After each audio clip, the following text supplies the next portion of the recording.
You were involved in one of the most important, in my opinion, one of the most important programs that the U.S. government's ever funded, which was the Stargate program. 17 out of the 19 intelligence agencies that used Stargate, 17 of them came back for new missions.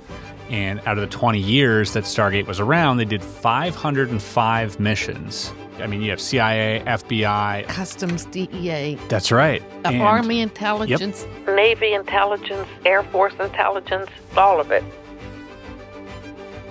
Qaddafi, he had a chemical plant. Intelligence couldn't tell for sure, and they didn't know how he was getting the chemicals to the plant. I got the name of a vessel. I called it the potato, like you spell it like potato. It goes from Turkey to Greece or whatever, and then it comes up here. And I said, and I think that's how the chemicals are coming in. And the analyst said, well, it's not potato, it's potato. It's with a B. And then this guy called the general, who was the head of operations, and said, oh, we're going to launch a submarine based on my information. Well, that really was pressured. Whoa. Do you have synesthesia? Yes. You do. Mm-hmm. That was one of the things they found out later on, that the psychics that they had worked with at Stargate were mostly synesthetes. Mm-hmm. What is your synesthesia like? Colors. I see colors around people. You see colors around people? Mm-hmm. Auras. Really? Do you see mine?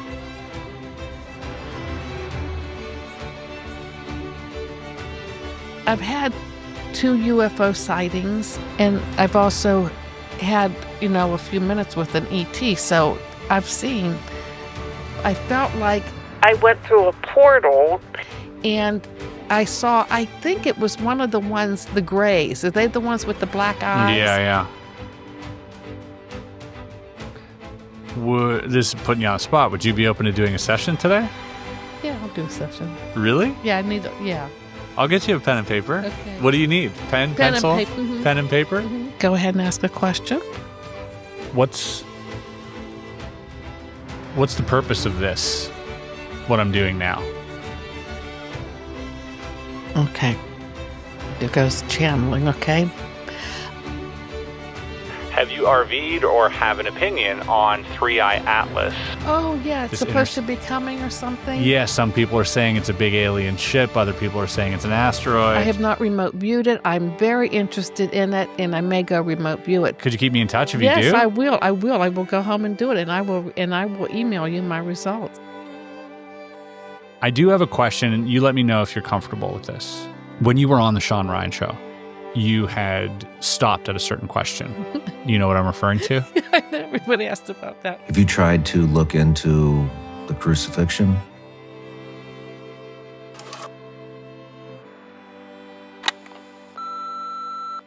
It was December 20th, 2021, when me and my dad were driving in Colorado Springs near the Space Force base, and we saw 6 lights appear in the sky out of nowhere. Two triangular patterns, and then all of a sudden a black, triangular spaceship appeared out of nowhere. And I tried to pull out my phone, and it told me it's not going to work. This is a gift. Just embrace the moment. Angela Ford, thank you so much for coming here and finally being able to sit down with me and have a conversation. I'm so excited to have you. Welcome. I am so excited to be here. We've had some problems with me getting here, but I am so happy to be here. And thank you for the opportunity. Absolutely. I have so much I wanted to talk to you about. And, prior to this, we were sharing a coffee and I was biting my tongue the whole time because we got to save some of this for the podcast. You were involved in one of the most important, in my opinion, one of the most important programs that the U.S. government's ever funded, which was the Stargate program. But prior to that, you were also working in intelligence for the government. Could you fill us in a little bit about your history prior to entering Stargate? Okay. Well, first of all, when I was very young, I would say 4, 5, 6 years old, I had a lot of out-of-body experiences. So I knew what out of body was, and I used to have dreams, and sometimes my dreams would come true. So I would tell my mother, and my mother would listen, so she never told me that she never discouraged anything. So as I got older, there were times that I may have had psychic experiences, but I never really talked about it. Um, and my mother was very, she had an interest in the occult. I can remember her buying magazines and books, and I think she did. She bought an encyclopedia of the occult that's still at my house. Really? So she had an interest, but she was actually very psychic, which we found out years later. So I grew up in a small town in western Pennsylvania. It was in Indiana County. In Indiana, Pennsylvania was where Jimmy Stewart was born and raised. I went to the local college there. It was called Indiana University of Pennsylvania, and I received a degree in political science. Now, the year that I graduated from college, I didn't have a job. I didn't know what I was going to do. So there was a night you can take these nighttime classes. I think they cost like $35 for 6 weeks. And there was a chemistry professor that taught at the university, but he held a night class in ESP. So I took his class. Well, what happened was I applied to the FBI. My sister had a criminology degree, so we applied to go to Washington, D.C. to work for the FBI. And I had to quit the class because I received a nighttime job. So I had to quit the class because I had to go to work to make the money so I could come down to D.C. Well, and the FBI job had nothing to do with the ESP stuff. No, Just nothing. totally unrelated. Yeah, my sister wanted to be a cop, but she wanted to be, but in Pennsylvania, the state police academy in Pennsylvania didn't have the funds, and it wasn't opening up for a couple of years. So we decided the FBI may be a better way to go. So we came down and we worked for the FBI. And it had nothing to do with anything being psychic. And the FBI didn't pay me that much money. And I worked with a woman whose husband was in Army intelligence. And she left. She left the FBI. And she called me about one or several months later. And she told me that the Army intelligence was looking for political science people with political science degrees. They were offering them internships for 2 or 3 years. So I applied and they hired me. Now, I think they hired me because I already had a clearance. So it was easy just to transfer me over, because if you have to do a background investigation and get someone a clearance, it costs a lot of money. And that was just a secret clearance? No, it was higher than that. Really? Oh, yeah. What clearance was it? SCCI. Really? Oh, yeah. Wow. Okay. So I went to Army Intelligence, and they had me on an internship for, I think, 3 years. And what I needed to learn was how the intelligence community works. So they sent me to different offices, and I took different classes. And, you learn how you collect information, how you analyze it, how you disseminate it, how you write papers for policymakers. And then at the end of the 2 to 3 years, they give you a job. And I ended up at the end of 3 years being a Central American analyst during the early 1980s, which was exciting because you had Noriega, you had the Sandinista brothers in Nicaragua, the communists. There was insurgencies in El Salvador and Honduras, and it was just it was a hotbed. It was a hotbed. It's an exciting time to work in a place like that. Probably never a dull moment. Yes, and that every week I would have to give briefings to the general and the general staff of the recent. So I liked it. Once I liked it. So this must have been around 1983.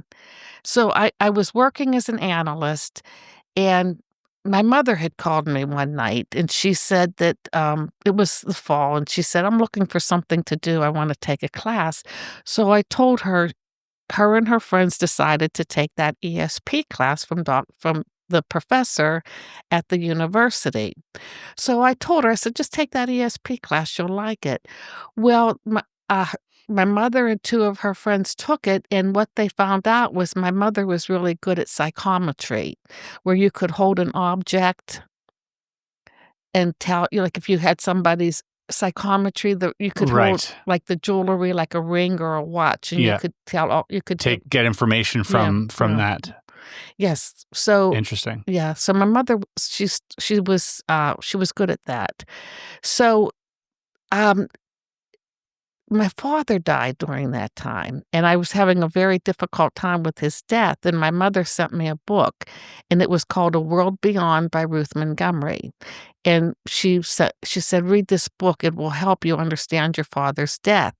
Well, Ruth Montgomery she did automatic writing. She was a channelist.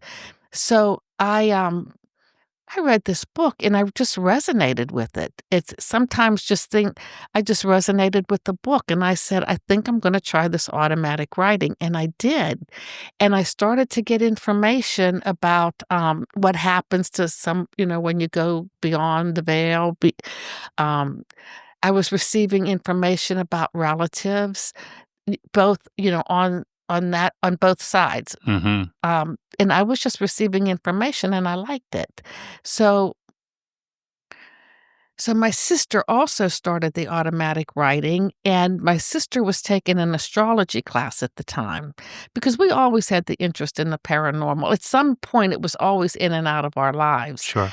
So her astrology teacher knew that we were doing automatic writing, and she said we were doing it about a month. And the lady told my sister, she said, both of you should attend the Fred Mansbridge Institute. He had a metaphysical. He taught metaphysical classes in Alexandria, Virginia, so I started to study with Fred Mansbridge. Now, unbeknownst to me, during that time, I had found out that Army intelligence had these remote viewers sitting at Fort Meade that was remote viewing it. I'm like, well, why didn't I know this? Well, because it was a special access program. It was compartmentalized, and if I didn't have the need to know, I was not going to know about it. So I approached the General Stubblebine. How did you hear about this? This is how I heard about it. Because it was like, that was like mum's the word on that type of stuff. Special access programs are, This is how I heard about it. No matter who the general was, they inherited that program. Whatever general was the head of Army intelligence, they inherited the program. But in the early 1980s, a man by the name of General Bert Stubblebine came along, and he was interested in this stuff anyway. And he would bend spoons, and he had a man, Colonel John Alexander, who would walk on fire. And they were always looking for people that, expand your mind. They want, soldiers that, use your mental abilities.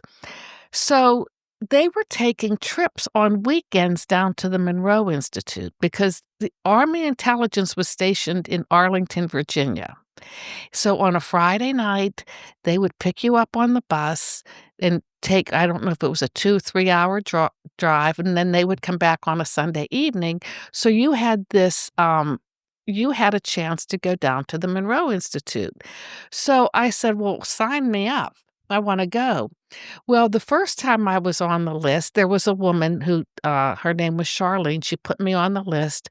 Well, she called me up and she said, I have to take you off the list because some colonel from Hawaii is flying in from that command and he wants to go to Monroe.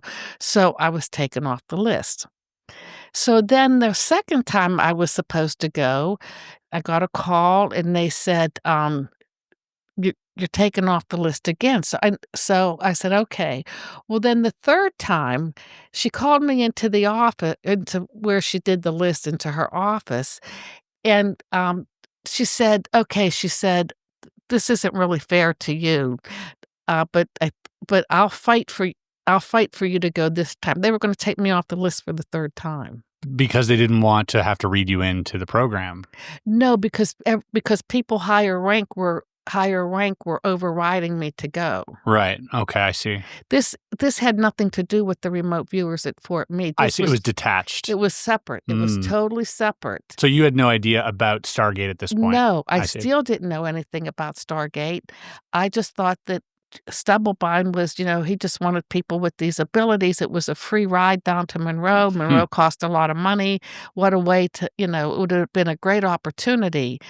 No, the reason I kept been taken off the list is because other people that overranked me. High-ranking people, I see. Like if a colonel was going to fly from Hawaii. So I mean, it must have been quite popular if all of these high-ranking officials were going to Monroe. I mean, there must have been something to it. I think so. Or I don't know if they were interested or if they were just trying to please the general, too. I see. Yeah. I don't know. Good point. I don't know.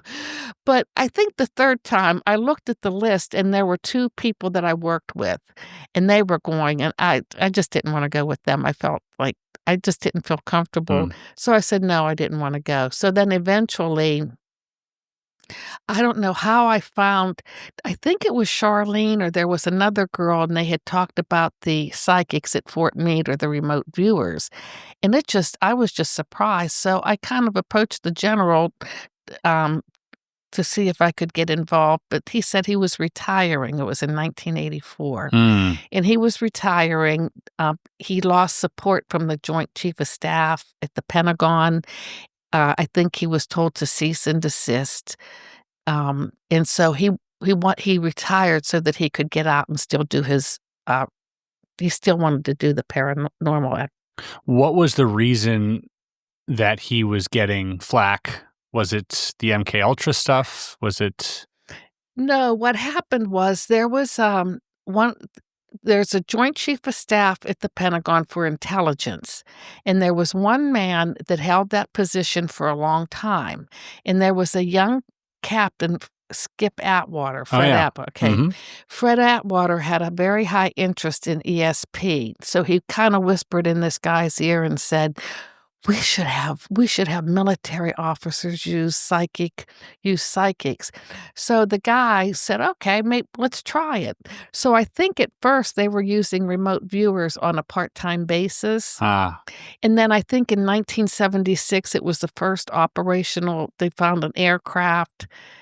And so the one in Africa? Yes. Yeah. And at that point, they decided to use remote viewers full-time, and it would come under Army intelligence. Oh, that's when they transferred it over. Yeah, because prior to that, it was like Sunstreak and Center Lane and Grill Flame. That was all under Army intelligence. Right. Because of this Joint Chief of Staff said, okay, we'll do it. But then what happened was, I guess he retired or stepped down, and the new person that took his place just didn't want any part of it. I see. So this was in 1984, and General Stubblebine was like, then I'll just retire, because he really was interested in the whole. He said, I'll just go out and start my own company. Yeah, he was very gung-ho about this stuff. Yeah. And so I thought, well, there goes my chance. So I didn't understand this, but this is how it all fell out, which I didn't know at the time. Now, you had Army intelligence and they had the remote viewers. Well, in the meantime, you had the Defense Intelligence Agency. There was a man there by the name of Dr. Jack Verona, who was a scientist.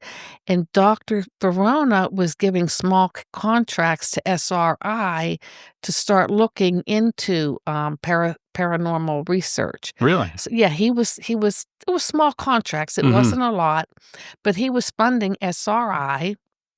There was a man down in Ohio. He worked for the Foreign Technology Division.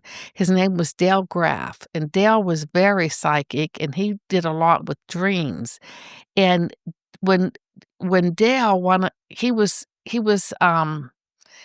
he won an award, and he was given a sabbatical, and he could do whatever he wanted to do in 1 year.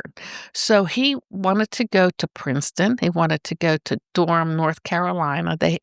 He wanted to go to SRI. All the hot spots. All the spots we were doing parapsychology research. And when one of his bosses found out, they said, no, you're not going to do that. And they rescinded his wow. Yeah, they wouldn't let him do it.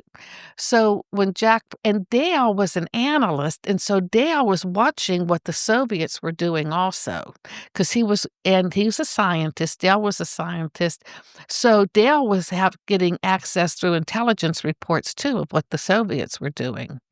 So And I think he was giving the reports. He was ensuring that Dr. Verona was getting the reports. And so, oh, well, the Soviets are doing it. We need to do it. And they would run to Congress and we need money to do this. So when Dale's award was taken away, Dr. Verona said, well, why don't you just come work for me? And he did. Dale left Ohio. So you had Dr. Verona and you had Dale Graff at headquarters. They were funding the research, and they were also doing something, it was called foreign assessment, finding out what the other countries were doing. And it was mostly the Soviet Union, and there was Brazil and other countries, but it was really the Soviets. That were dabbling in psychic stuff as well? Brazil? Really? Oh, yeah. Oh, yeah. Okay. Well, yeah, you looked at their cultures, like called Brazil, Portugal. So I guess this was in 1984, General Stubblebine retired. Now, because he retired and this program and these remote viewers were no longer going to exist, from what I understood is the remote viewers sitting at Fort Meade were sort of sitting around, and they were waiting for orders to find out where their next assignment was. And who were these remote viewers? They were mostly military. Yeah. They would have been Joe McMoneagle. It would have been Joe retired in 1984. It would have been Joe McMoneagle, Mal Riley, I think Lynn Buchanan. Fred Atwater was the operations officer. Ed Dames was a trainer. Bill Ray, he was a remote viewer, but he was the boss. You had a secretary there, Jeannie, and then we had Charlene there. She was civilian. So pretty tight crew. And they, like if programs exist or whatever, they really, so they were sitting around thinking, well, where do we go from here? I think Charlene was in personnel. They would have found her something. Well, at that point, Dr. Verona went to Congress and said, please do not, he said, don't leave the remote viewers operational and just transfer they called them billets, or transfer them from Army intelligence to DIA, which took about a year to do. So that would have been 1985, because in January 1986, I was transferred in. Yeah, Paul Smith came down and started interviewing me for the job. So Paul Smith was head of making or vetting people? I think he was the training officer, but I'm sure I got in by the From the general's recommendation? Yes. And in January 1986, it started my process. And that was it was still at this point, I guess, a special access program. Yes, it was. Yeah. Wow. So now that you're in the club, how does that feel coming in from the outside, being interested in this stuff sort of tangentially? You're getting your feet wet, so to speak, with, automatic writing and hearing whispers of this remote viewing program. How is that feeling? First of all, as a woman coming into this place that's, pretty heavily male dominated at this point, what are you feeling? Well, I had just left when I was hired by Army Intelligence, I had 3 years of an internship with military, and then I had the Central American analyst with the military. So I was used to the military thinking. I was a female civilian.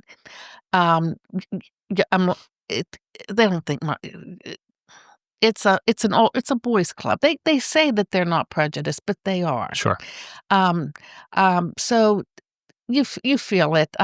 You feel it that, the military is the military. I can remember working as a Central American analyst and having young female lieutenants coming into the program, and I had 4 or 5 years experience on them, and they were getting more respect than I was. Because of the military. They wore the uniform. Yeah. The females wore the uniform. I see. They were, everybody thought, oh, they're smart. They can do this. They can do that. And you were treated as a civilian to them, sort of. Yeah. I see. So by the time I went there, I knew the mentality. If anything, I was working at a higher echelon before I went. That's right. before I went to the psychic program. So when they started their shenanigans, it was like amateur stuff. It was like amateur hour. Yeah, that does make sense. Yeah, you were coming in from a pretty high position, TSSCI clearance, very sensitive stuff. In briefing generals. I mean, just briefing generals. And I mean, it was tough. I remember one general, he told me I gave some information wrong, and I was right. I had an aviator go in and said, no, she's right. So I mean, it's tough. It was tough. So now that you're in, what does the sort of first day on the job in terms of getting a target? Are they even giving you targets early on, or are they training you? The training. First of all, you go in. Well, the first day I went in, there I was. I had studied at the Mansbridge Institute. I was doing the automatic writing, and actually I was starting to do psychic readings, although I wasn't charging people. My sister was working at a restaurant, and she would send people over to the apartment so I could give them readings. But so I went in. I felt like this is where I belonged. I felt like I was psychic, and this is where I belong. So the first day I went in, I was told that they said, we heard about you and that what you have is a bad habit. My automatic writing, my channeling. Who said that? Fred Atwater, Skip Atwater. He said, this is a bad habit, and we don't want you to do that here. We're going to teach you the right way on how to remote view. So by that time, I had enough experience in the military, and I know that many times I have upset people, maybe by not following the chain of command or I just had a way of I just had a way of upsetting people. So at that point, I just thought, you know what, just go with it. Because I really wanted to be there. Yeah. So you were willing to set aside what you had learned and... I said, okay, teach me. So because I'd spoken to Ed Dames 2 years ago when we were doing this journey through remote viewing, and went down, met him. He's in Northern California, I think near Sacramento or something, and sat with him and talked with him. And, he likes to talk. He's definitely very passionate about the remote viewing stuff, but he definitely has his own lane and like, this is how we do things. Was he there while you were there? Oh, yes. So was he also against the automatic writing? Because I get that feeling like he... Oh, yes. He was definitely against it. He would stand... he would almost beg me not to do it. You shouldn't do that. Don't do that. Don't do that. No, he was hard-nosed. He gave me a hard time. Interesting that he was hard-nosed, because he's also... known for like remote viewing the Holy Grail and like... Well, and the thing was when I went, there were books there like do you remember Jane Roberts? She did the Seth materials. Yeah. Well, that was trans-channeling. The entity would enter her. Well, there were books there, and I'm like, well, surely they know about Seth and they know trans-channeling and they know so much. Why are they stopping me from doing what I'm doing? But because it wasn't protocol. Because they were the military and they had the coordinate remote viewing. It was step by step that the manual that SRI told Ingo to do. Right. So no, they did not like it. They did not like it. So, okay, you learn this new technique to you, which has been, taught by Ingo to all of the... No, I did not learn coordinate remote viewing. I learned extended remote viewing. Ah, right, yes. And extended remote viewing was there before coordinate remote viewing. Yeah. And the reason they put me in extended remote viewing, because Ed Dames was training people in coordinate remote viewing, and he had he probably was training everybody, I think, at the time, except Lynn Buchanan and the boss, Bill Ray. Now, there was a man there by the name of Gene Lessman, and Gene was in Germany working, and when you're a civilian working overseas, you're only allowed to stay in that country for 5 years. His 5 years were up, so he called his friend Bill Ray and said, I need a job. I'm coming back to the States, I need a job. So Bill Ray said, well, come on, I'll give you a job. So Gene Lessman got in the program. Now, Gene Lessman was not psychic. I don't know if he had an interest or not, but So I think what happened was that you had two trainers. You had Ed Dames and Gene Lessman, and Ed Dames had most of the he was doing most of the training, and Gene didn't have anybody. So I came in, and I think because Gene needed somebody to train, they gave me to him. I see. So it was so anyway. But anyway, Maybe for the best though. It was okay, but Gene gave me a hard time too. But I did extended remote viewing, and what I did prior to going to the program, I was waiting for my clearances to be passed from Army Intelligence to Defense Intelligence Agency. I bought a book, and it was called The Silva Mind Control by Dr. Jose Silva. Yeah, learning in your sleep and that type of stuff. And like you meditate or you pull up the picture and you turn on the TV and then you look. Yeah. So I started practicing with that. I read it and I started to practice a little bit, but that's what extended remote viewing was. When they started training me in extended remote viewing, to me, it was just the Silva Mind Control. I see. Yeah. It was maybe them sort of branching out to a little bit more of an open mindset to this remote viewing stuff. Because as you know now, and as you know, I'm sure many other people know, there's more than one way to skin a cat when it comes to this stuff. Even you look at somebody who you mentioned, Lynn Buchanan, who I've never interviewed, but I'd love to talk to. He was on a show recently, a friend of mine's show, Michael Phillip, and he was talking about, this sort of telekinesis and things that he was into as well. Like he would walk into a room, and this excited, I think, General Stubblebine at the time, where he fried all the computers or something. And the general was like, "Was this you?" And he was like, "Yes, sir, it was." And then the grin grew on the general's face. So, you and Lynn are in this. We were the only ones brought in by the general. Yeah, right. So he saw something special in both of you, I'm sure. And I think they resented the fact that I was brought in by the general. Oh, yeah, that played against you a little bit. Oh, sure it did. But that didn't bother me at all because I've been around, by that time I was around long enough that if somebody high up wants to pick somebody out and help them, they're going to do it. That's how things work a lot of the times, right? But so you had to kind of earn your stripes, so to speak. What was the moment that for you that happened? Maybe not for anyone else, but for you, that you had a session or you had a mission or whatever that was.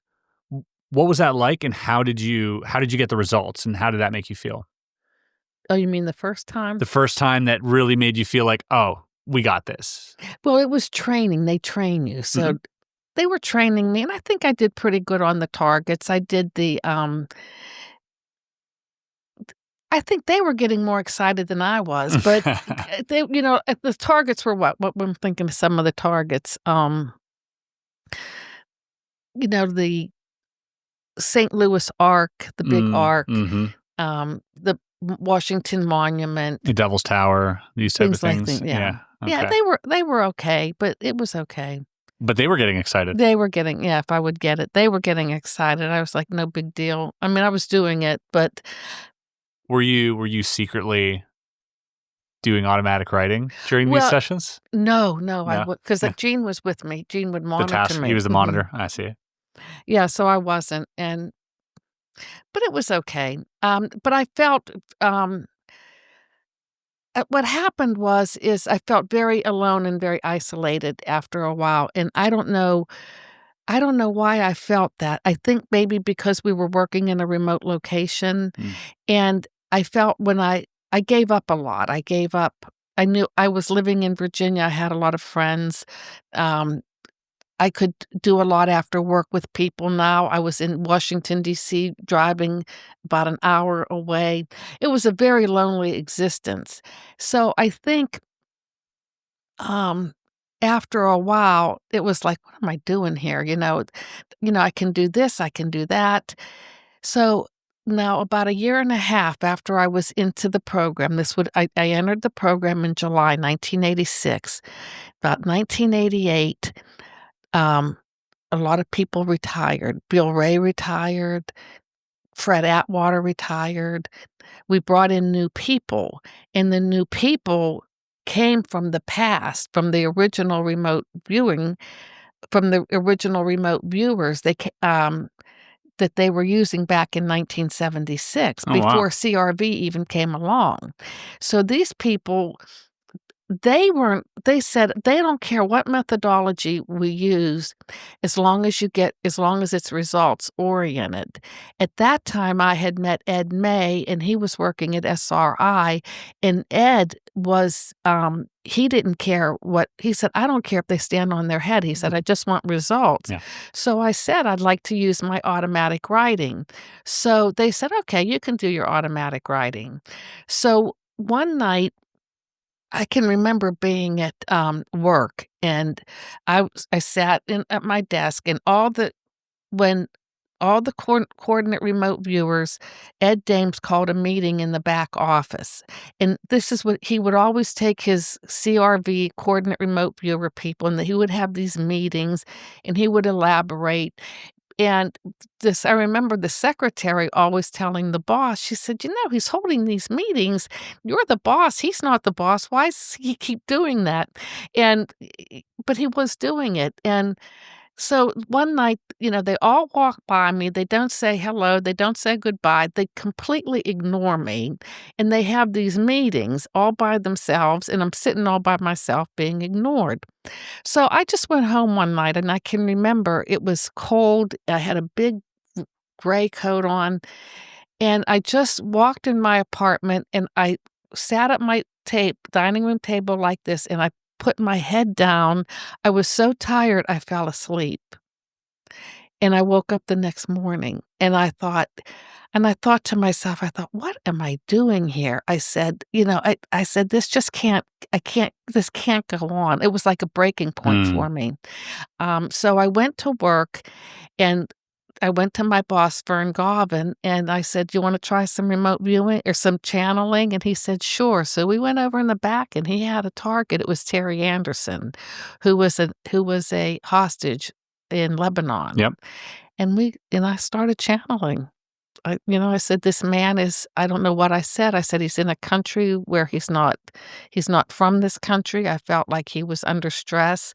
Well, we started to get information, and I can't remember everything I said, but it was enough that I locked on to the target. What were you given prior to the session? Nothing. Were you giving a tasking number? Just probably like an 8-digit number or something to that effect, and they're like, this is the target, that's it. Yeah, or they may have called it automatic writing session 1 or something. Right, and that was it. Yeah. And then they're like, go. And you're like, there's a man in a foreign country and he needs help or whatever it was. Yeah, that's... So we locked on. Wow. So he was kind of excited. He was like... So he came back, and the secretary knew what I did, and Fern kind of got excited, and he said, Jean, do you know she does this? And Jeannie goes, yeah, I know. She's been doing it. So we started working. Well, all of a sudden, we're doing all the hostages. There were more hostages. So Fern went down to headquarters to talk to Dr. Verona, and he said, I've got somebody up there that's doing channeling, but look at what we're getting. Well, Dr. Verona, and Fern said, I'd like to continue with her. And Dr. Verona goes, by all means. So one Sunday, we got a call to go into work because there was a man by the name of Colonel William Higgins who was kidnapped. He was a Marine colonel that went to Lebanon, and he was kidnapped. So we got a call because he was just taken, and they wanted to know where he was. So we went to headquarters to work. And I had put Higgins, I said, he's here, and they're moving him. And the analyst said that I was right. That checks out. Yeah, they said as soon as I said they're moving him and where he was, they were receiving information from... Same intel. Yeah, this is right. So then they wanted to know, where was Higgins kept? So we're looking at pictures in imagery, and I pointed to a location on him. I said, he's right there. They're keeping him right there. Well, of course, Dames is looking over my shoulder, and he says, there's nothing there. How can he be there? There's nothing there but woods. So the analyst said, that's an old picture. You don't know what there is, something could be there now. So the analyst said, that's an old picture. So and of course, everybody, he wouldn't be there. He wouldn't be there. Well, a couple of weeks later, the hostages, the terrorists, they leave hostages out every once in a while. And there was a German hostage. His last name was Cordes. And they let Cordes out. And so our analysts went to Rhine Mine in Germany to debrief him. And they said, "Where's Higgins?" And he pointed to the same place I pointed. And they said, "But there's nothing there." And Cordes says, "Yeah, but they built a building. They made a building, and that's where Higgins." So Wow. that, yeah. How long after was that, do you think? How much time between when you pointed it and then they received that intel? Say 2 weeks. 2 weeks, a long time. It's a long time. It's a long time. You know, it's a long time for them not to do anything. At this point, were they like, well, maybe she's onto something. Maybe we got to use her a little bit more. Well, they wanted to use me anyway. Yeah. They wanted to, because they were asking about Anderson. Everybody was really worried about Terry Anderson because he was very much, they did not like him. Yeah. So what we would do is we would work the hostages, and I would point where they were. I would conduct health. I could tell, like, health statuses. There was one man, Pohill, and I said he was going to come out with a sore throat, and he came out with throat cancer. Oh my gosh. Yeah. So we would do the reports. We'd work during the day. We would send the reports to the headquarters in the afternoon, and by night, my reports were with the Israeli embassy. Wow. And the Israeli embassy goes, and they were reporting to their people in Israel. And I had Terry Anderson in the Bekaa Valley one time, and they said, "Oh, he would never be in the Bekaa Valley. It's not the MO of the terrorists." And he was in the Bekaa Valley. Wow. He was where I said he was. Incredible. Yeah. Were you working alone on these targets? Mm-hmm. You had no one else working those targets as well, or if they were, you wouldn't know? Well, what happened was, since I started working the hostages, well, of course, then the CRV people, they wanted to work the hostages. Yeah. It's important work. Yeah, yeah. Mm-hmm. And also, they tried to, they wanted me to stop my channeling. They wanted, they felt that I wasn't, that it was not science, that the channeling and the automatic writing did not have scientific, that needed to be tested. Right. They wanted to test it, and they were the ones that were going to test it. And my boss was like, "No way are you going to test her." All of a sudden, they came from ignoring me to their full attention. And I said, they didn't look at, why are they bothering me now? They didn't bother me before. What did they Results. care? It was, yeah. So they, of course, then they had to get all involved with the hostages. Were you seeing any of the other, perhaps employees try this new channeling method? Were they, no? Were you rubbing off on some of them? No, because my boss said that Dr. Verona decided to call it written remote view. Okay. Viewing, WRV. Yeah. Now, a lot of people think my boss, Fern, made up that terminology, but it was Dr. Verona. So Fern told the group, he would hold meetings, and he said, "Now, if any of you want to learn WRV," he said, "I want you all, Angela will teach you." Well, they're not gonna come to me to teach. I mean, I'm below them. There was no way they were going to come to me and have me. But they wanted to test me. They wanted to, and I said, "You're not going to test me." I said, "Because you're not a scientist." I said, "You're here to remote view like I am here to remote view." And I think Paul Smith at the time had an art degree. Now, what would he know about, if, okay, yeah. But, if you're here to remote view, you're not the scientist, you don't have the credentials, so you're not going to touch me. Yeah, yeah. And that's where, I guess, Dr. Edwin May comes into the fold, because he's definitely someone who's studied remote viewing, I think, more than anyone else in the world. He studied you for 30 years, probably 40 years. Like it's a long time to have test subjects, if you will, and have all that data, that he's compiled over the years. Really interesting. So, okay, you're locking onto these targets that are hostages. Hostages. And What is it like getting feedback? Are you receiving feedback on a day-to-day basis? No. They give the feedback whenever they can. Okay. Because it takes It's sensitive too. And they have to go out. They have to bring the information to the Israelis by the time they check it out, then come back. But there was other things. I was able to describe some of the terrorists. And there was one point after we worked the hostages maybe close to 2 years, and I always said they were coming out during an August-September time period, and that's when they came out. Oh. But there was a period where I felt like I was winding down. It was like how much, you keep doing this and doing this, but there was a time whenever I felt like something changed. So I was in session one time, and we were asking about the hostages, and I said they're getting ready to be released, and I said that there was a man by the name of Jonathan Livingston that was going to help in the release of the hostages. Well, when the analysts heard that, they wanted to know who Jonathan Livingston was. So at that time, they started to look through microfiche to find out who was Jonathan Livingston. They went to the State Department to find out who was this man. Well, one of the analysts ended up at the Pentagon in Colonel Higgins had a wife who was in the military also, and her office was in the Pentagon. And one of the analysts was in her office, and he saw my report sitting there. And he asked her, he said, "Who is Jonathan Livingston?" And she said, "He's a British envoy that was just sent to Lebanon to negotiate the release of the hostages." And the reason our analysts could not find anything on Jonathan Livingston was because he was English. Right. So they did. So how did you get that name? It just through channeling. Through channeling, you wrote it down. Jonathan. Yeah, that's how it comes. That's incredible, but that's so specific. That's I know, not that's like some guy named like some initials JL or something. That's a full name. Yeah. Oh yeah, that's what you. Yeah. That's incredible.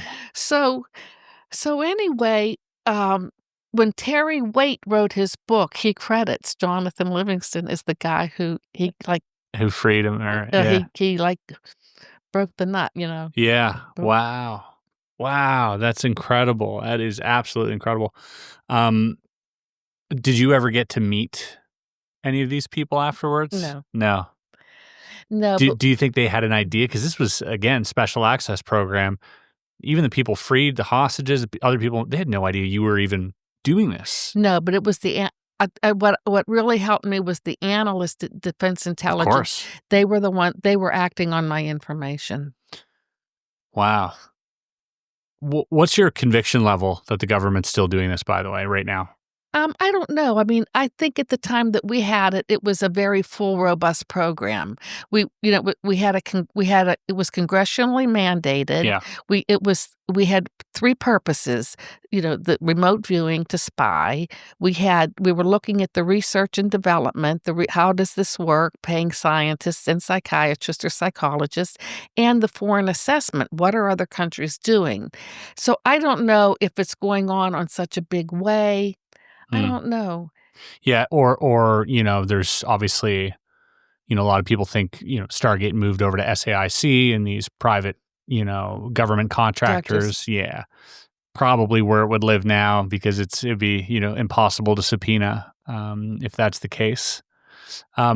This congressional oversight committee that had to approve the budget, how many times did you have to go to them? Did the program have to go to them? Was it every year? No, not every year. We were pretty good for 3 or 4 years, but every once in a while somebody would kind of rear their head and say, "Get rid of these psychics." So then you'd have to go and fight. And when you had to go and fight, does that mean you had to go and remote view for them? No, you had to. We had Dr. Verona and Dale Graff would go to Congress. Fight on your behalf. Yeah, fight on our behalf. No, in fact, I think there was an IG, Inspector General, tried to close us down. And they wanted to come to the office, and Dr. Verona just told us all to stay.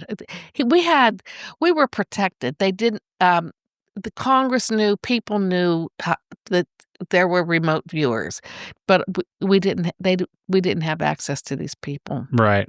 But I mean, also, it is kind of strange that people would want to shut that down. Do you think there was some type of like religious reason for that? If it goes against a person's belief system, they don't want it. Yeah. It's irritating Mhm. if it goes against your belief system. So it was more of like conservative parties within the government that were like, this is against our religion, and this is like work of the devil, so to speak. Work of the devil. But yet we had some people that were very conservative, but they knew the intelligence game.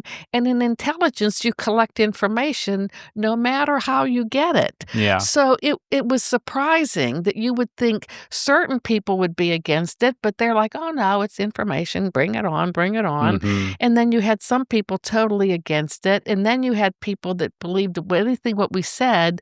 So like Ed May always said, it's always better to work with a skeptic because they're neutral. That's true. And it's so interesting to think that like the program was, strong-armed into like almost strong-armed into shutting down, not for lack of results, but for faith reasons. Yeah, ideology. Yeah, ideology. How interesting, right? Because if you were to ask somebody, why do you think they shut the program down? Like in 1995, they'd gone publicly on the record and said, oh, it just didn't work. And you're like, well, that's 20 years of, something not working. You'd think you'd shut it down prior to that. Yeah. Yeah. See, what happened with a lot of people, Dr. Verona retired, so we lost a lot of support. Yeah. And then we were losing support, and we had a lot of support from Congress, and we weren't treated that well after Dr. Verona retired, so they wanted to transfer us to the CIA in 1995, and the CIA said they were going to do a study, which we should have seen the writing on the wall. They said they wanted to do a 6-month study to find out whether or not this was really helpful, if remote viewing was really helpful for operations. Well, they hired an outside agency to do a review, but they did not give the outside agency clearances. So now, in the past, if you asked somebody to do something like this, you would give them some type of clearance that they could go in and look at the classified. Do their work, yeah. Yeah. They weren't given the clearances. So what did they have? So they came back 6 months later and said, "Oh no, it doesn't work. It doesn't mean anything." Right, because they have no access to any of the targets. Nothing. Anything. So I'm back at Defense Intelligence Agency. I'm working as a regular analyst. I'm doing something on Russia or something. I'm in defense industries. I'm working. I get a call from a young guy over at the Pentagon. His name's and he said, "I'm a head of special access programs, and I want to know why this program was shut down." And he said, so what happened was all of the history of Stargate was left. It was taken from Fort Meade and it was brought to CIA because Congress mandated that CIA take the program, so they had all the information. We were thinking that these people on this study was looking at the information.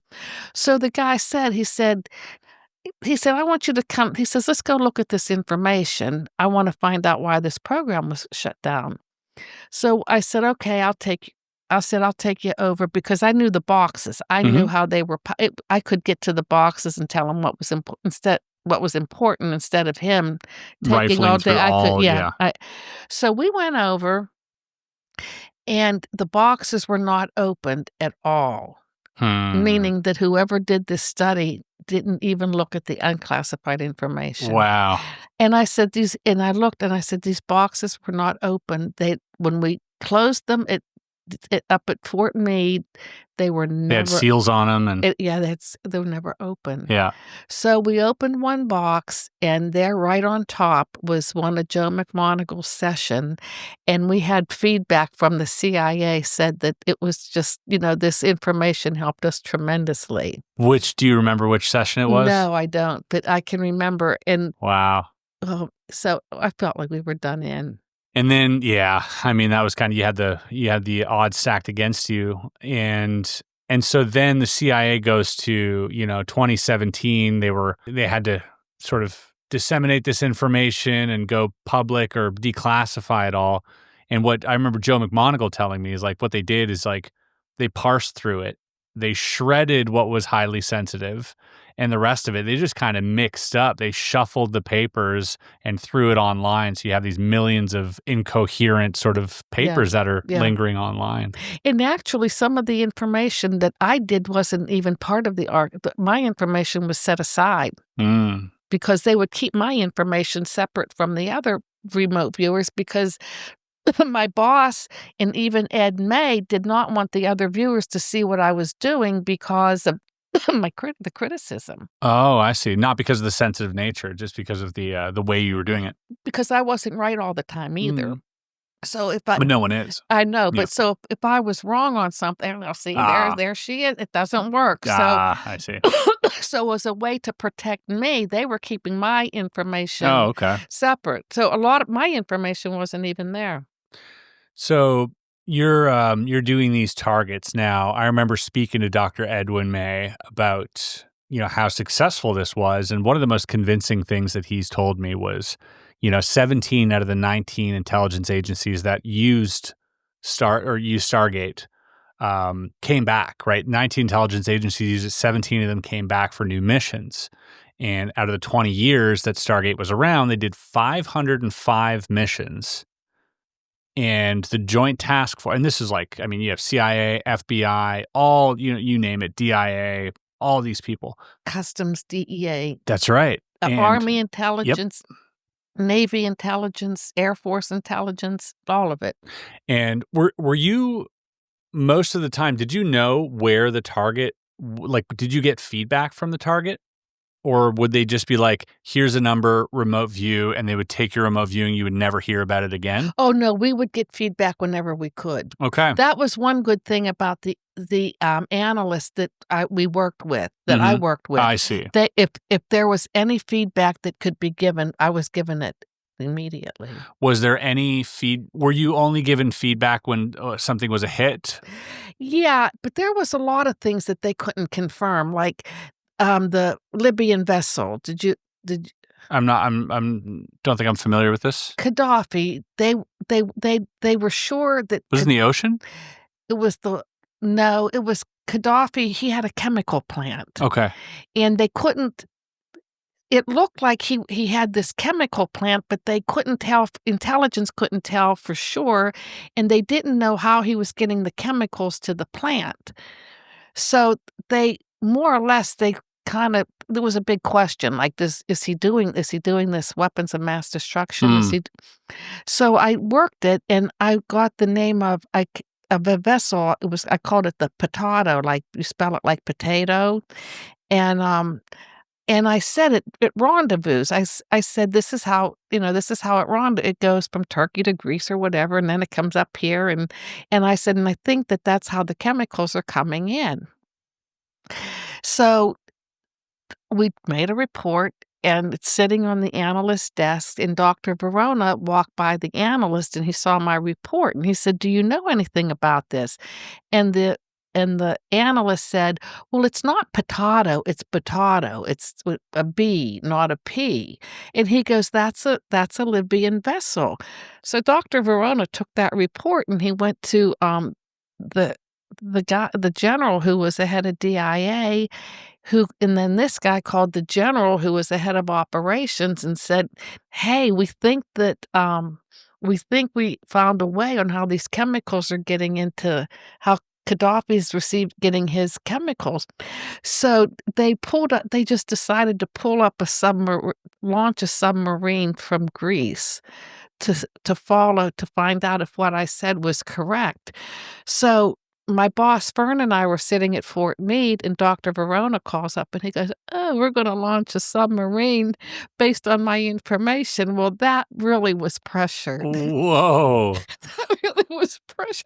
Oh, no. Oh, my gosh. But even, I mean, getting the name, like, I mean, potato, I couldn't help myself. But, I mean, that's a hit. Yeah. So, and they did trace it and they followed it, and that it came back like highly probable or highly I likely. see. And in the intelligence community, that was good enough for me. Right. It wasn't like it was it was like they didn't come back and say, "Oh, she's smoking." No, yeah. It is, and that was good enough for me because that was. So were they able to confirm any of that by sending human intelligence on the ground, or no, because satellite? They were kind of watching the vessel, and I Yeah. think the submarine was the one that was kind of Gathering intelligence. gathering intelligence, and that Through signals, probably. and they said it's probably what I said was probably very likely. Whoa. Highly likely, probable, highly something, but that was good enough. That was good enough. It may have not been that hit, Oh but my gosh. it was close enough. Hearing that, like, oh yeah, we think you're onto something. We're going to send a submarine halfway across the world, with people on that submarine in a highly stressful, dangerous situation because of something that you wrote down on a piece of paper. Well, I know, and the thing is that intelligence when you analyze information, it comes from different sources. Well, when we worked the hostages, they came to us because there was nothing else. That's right. You couldn't get signals or imagery into Beirut because it was too mountainous, and Clinton started to take out the spies on the ground because it was very, very dangerous. Right, so what are you left with? Nothing. So that's the analysts come. What can your people do? And it was the same thing with this. Launching that submarine was based on sole source, me. That's scary. Yeah, because that's not something they usually do in the intelligence community. Never, they'll never take a sole source because A, people's lives are at risk. B, it's a money issue. It's also a political issue. Are you crossing a boundary somewhere? These are all very sensitive things to be able to, that you have to approve before deploying any of these assets. And so, yeah, normally there wouldn't be a sole source of intelligence. But there was. Yeah, unless on hostages there were, and on this. And I can remember when Dr. Verona went to, I guess, the head of the generals, the head of DIA in the operation, I guess he said, and this is the same person that said this, that. Oh, yeah, this is the same person that gave you this, and this. And I'm like, oh, yeah, we'll send up this submarine. And so he was hyping you up. yeah, he was Team Angela. Yeah. Very cool. Whoa. Yeah, that must have been something. Did the other cohorts or the other people in the program, did they catch wind of this happening? On the feedback, yeah, because we would have meetings on the feedback. Did they look at you differently after that happened? Their jaws would just drop, they couldn't even look at me. I bet. They couldn't even look at me. That's something else. There's a reason you were there, and I think maybe they were starting to understand that, that you were handpicked for a reason, That's cool. That's incredible. So after this, were you ever given, because you dealt with a lot of hostages, I assume you dealt with also a lot of probably like weapons of mass destruction, nuclear silos, like this type of thing.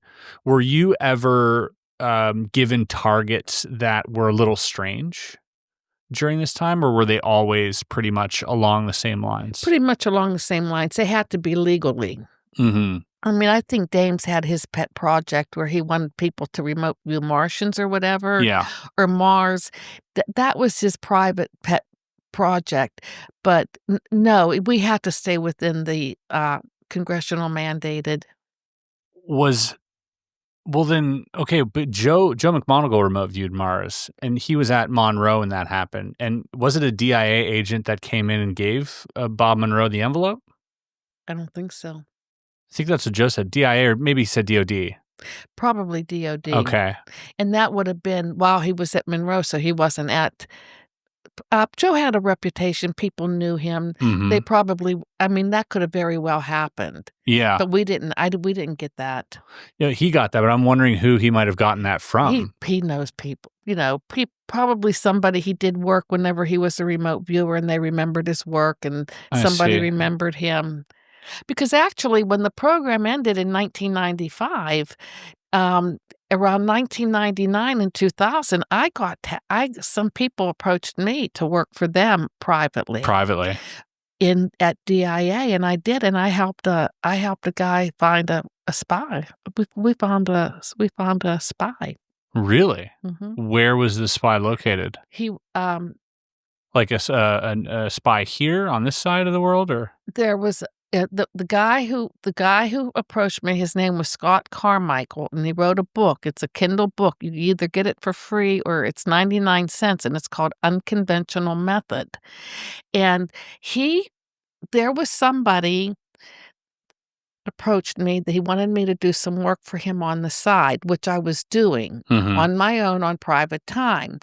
And he knew Scott Carmichael, and Scott Carmichael had a case that he just couldn't crack. And he said, "Do you think she could help me out?" No, because the man I was working for, I was going home and working for this man, and I was giving him information, and whatever information I gave him, he called in Scott Carmichael, and he said, "Scott, I have some information I want you to take over to your colleague over at the State Department." So Scott said, "Okay." He said, "And where did you get this information?" And he said, "From a psychic." And Scott said, "No way am I taking this information." He goes, "What?" He said, I'm not taking this information from a psychic to the State Department."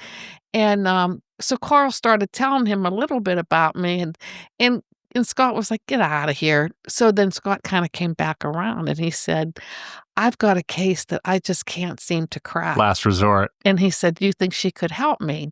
So I did. And there was over in Australia, there was an imagery cell that we share our intelligence with Canada, England, and Australia. Five Eyes. Yeah, Five Eyes. You got Pine Gap down there. Yeah. And there was an Australian that was working at an imagery place with the Americans, and he stole, I guess he stole imagery, or he took a plane one weekend to Singapore, and he went to the Singapore embassy, and he wanted money to, he said, "I'll sell you American secrets for money." Whoa. So the Singapore embassy called the United States.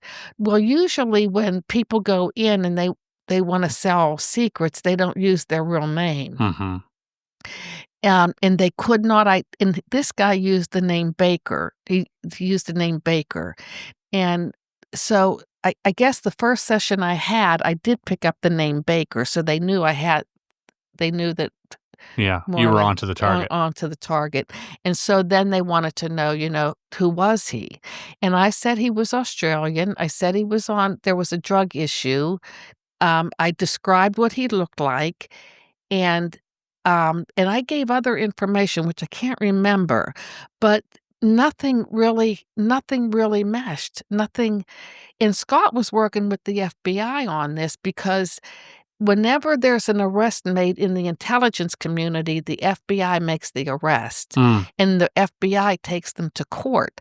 But Scott wouldn't tell them that he was using a psychic because they would have been thrown out of court. Right. So he never told them that he was using a psychic. And at first, I think Scott thought I was just banana.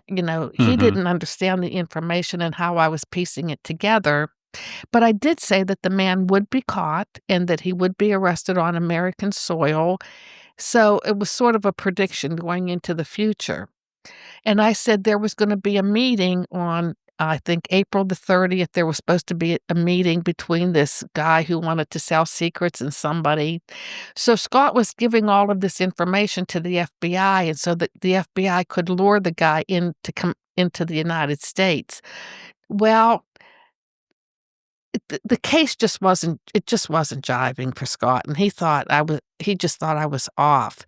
Well, there was a female FBI agent, and she asked Scott to work they needed to get into the message system. It was called SAFE. It was a intelligence message system that the FBI lady needed Scott to go into. So Scott started, and she was asking questions, and Scott would go in and try to retrieve this information. And as he was retrieving the information, he started to see things that I said. I described the guy. I said he was Australian. Now, the FBI lady kept saying he was Canadian. And Scott kept asking her, "Are you sure he's not Australian?" She said, "No, he's Canadian." Here Scott finally remembered that people can have dual citizenship. And he said, "Do you think he could be Canadian and Australian?" She said, "Maybe." So they got this guy's name. His name was Pereira. And that they looked at him and everything, he more or less matched what I said. So he was eventually arrested. Wow. And then after he was put in jail, then Scott told the FBI that that you were used. That was used. And what was Scott's feeling about psychics after that? Did it change? Yeah, he wanted me to find some more. I mean, he kept wanting me to work, and he went to New Jersey. He found a psychic. I mean, he was really into it. But, yeah, I mean, it is interesting when you get into that realm, because especially when there's no other open door to go through and you're banging your head against the wall and you need to solve a case, or you need to figure out, where these hostages are, where this vehicle is. There's nothing else that can help you. I mean, the intelligence agencies are the most powerful in the world. They have access to everything. So for them to go, "My pockets are empty. What do you got?" And then you come back with something, I mean, that is so valuable to them. I would have a hard time believing they're not doing this stuff as we speak, by the way. Yeah, I'm sure. Sure. In some capacity. Yeah, so Scott, in fact, I hear from Scott now. In fact, he had quite a good reputation. He found Ana Montes. She was the Cuban spy. Oh, yeah. Yeah, and he identified another spy. So it was he's funny. Is he with the DIA, or is he? No, he retired. He's contracting. He's retired now. Yeah, okay. But he was contracting back then, or was he? He was a DIA employee. That was while he was with the DIA. This was 1999, 2000. He was the investigator. He would investigate crimes. His job was to find spies. Whoa, cool job. Yeah, and he had that one case, and so he went to this man I was helping, Carl, and he said, "You think she could help me with this?" And I never met Scott Carmichael, never met him. And he worked in a different location than I worked at DI at the headquarters for Defense Intelligence Agency. He was someplace else. Well, eventually they moved his office to the headquarters. So 5 or 6 years later, I get a call. And he said, "My name's Scott Carmichael, and you helped me with this case. Can you come down, meet me in the cafeteria? I'll buy you a cup of coffee." And that's how I met him. And he said, "Do you remember this case?" And I said, "Wow." I'm thinking. Yeah. And I said, "Carl," I said, "I think I got it through Carl." He said, "Well, we arrested the man because." So that's how I got my feedback. That's cool. Yeah, that's a cool feeling. Even knowing that you might have had just a hand in taking down someone like that is pretty impressive.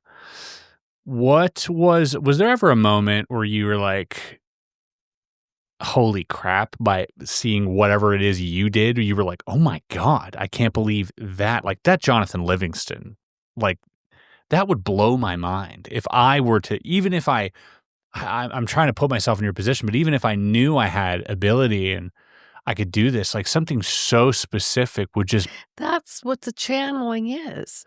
Because it seems way more dependable. Well, it's a location. If you're looking for somebody, you can't say, "Well, there's a tree and water in a building." A tree and a water in a building is everywhere. Yeah. So you have to be specific. You have to be specific. When you're channeling, what are you channeling actually? Are you going into the person? Are you inviting the person in there? Is it just an energy? Like, what is that like?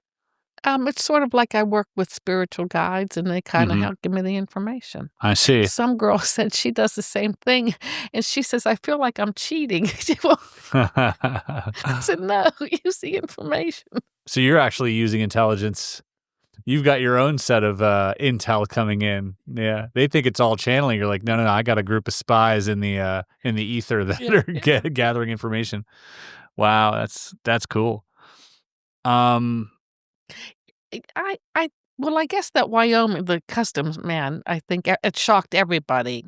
And I think that was you can't a lot of people questioned what I did on the hostages Mhm. because Higgins did die. Yeah. And I said that, I really did not know he was dead. Yeah.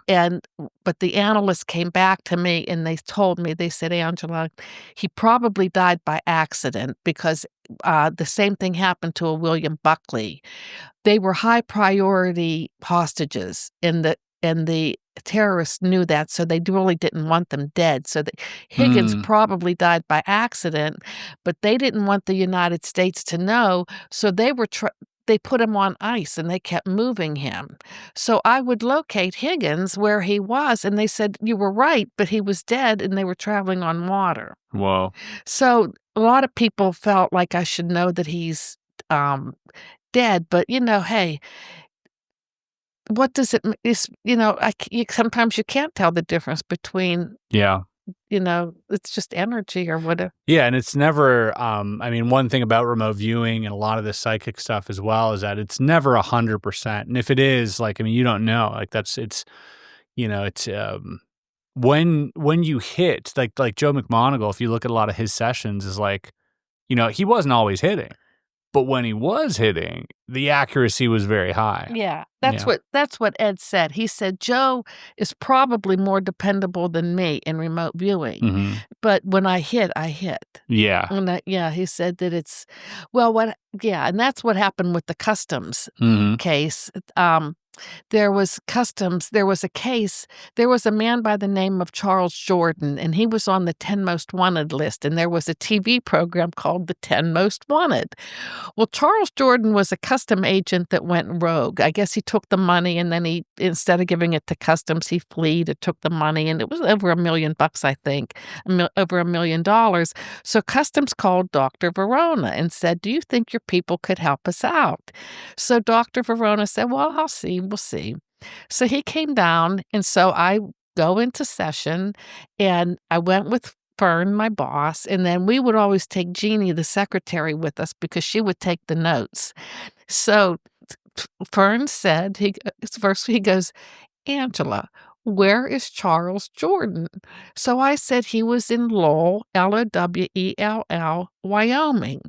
And Fern said, "Well, are you sure it's not Massachusetts?" He says, "'Cause I was born in Lowell, Massachusetts. I don't think there's a Lowell, Wyoming." And I said, "No, it's Wyoming," because I was getting the impression of cowboys and Indians.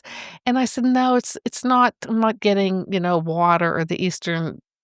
I said, "No, this is Wyoming." So Fern didn't know what to do. And he said, "I don't know." And then I started to get this image of drugs. And then all of a sudden I'm in Florida, I'm in the Caribbean, and I'm feeling hot and I thought, I've got to get out of here because I'm getting mixed information. And and I said, I'm going to go with Lowell, Wyoming.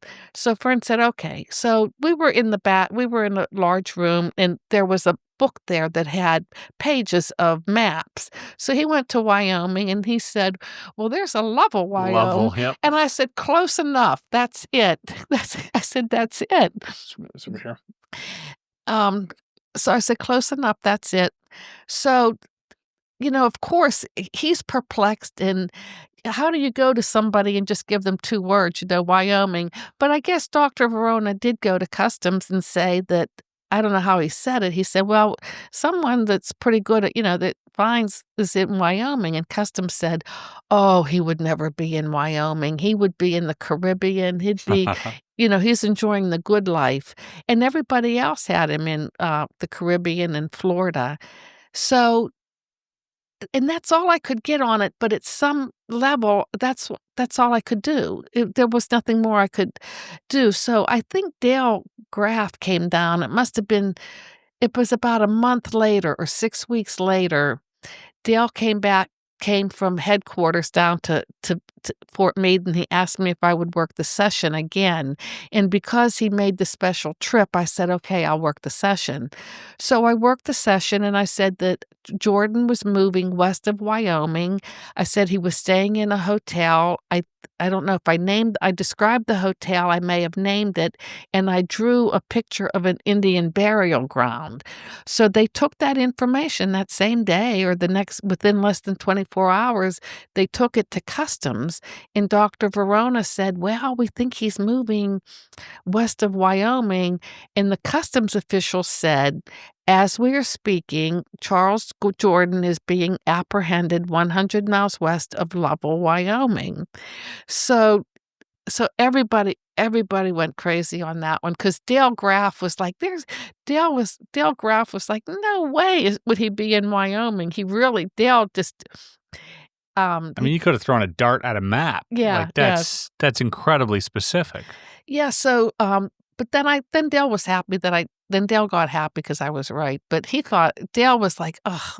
I mean, I don't think Dale believed it. But anyway, we did get it. And I said I wanted the reward money. And they said, you're just doing your job. So they said that there was a security guard at Yellowstone National Park that saw him and reported it. So we figured he probably maybe saw the picture on the 10 Most Wanted or the TV program. So we didn't think anything of it, but we were happy that we could say that we were getting, we did it. We did it. You did. The unit did it. So, this was in 1988 or 1989. Well, they closed the program in 1995. And no, it was because this was not a classified case. It was an unclassified case.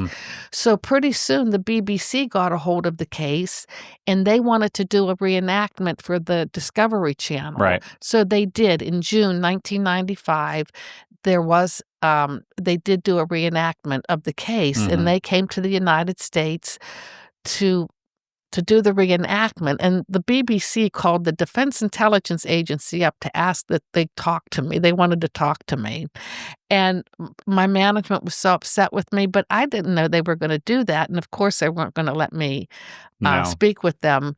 But my management was getting angry with me, and I'm like, you don't even, it's not me. You don't even know the backstory. So, yeah.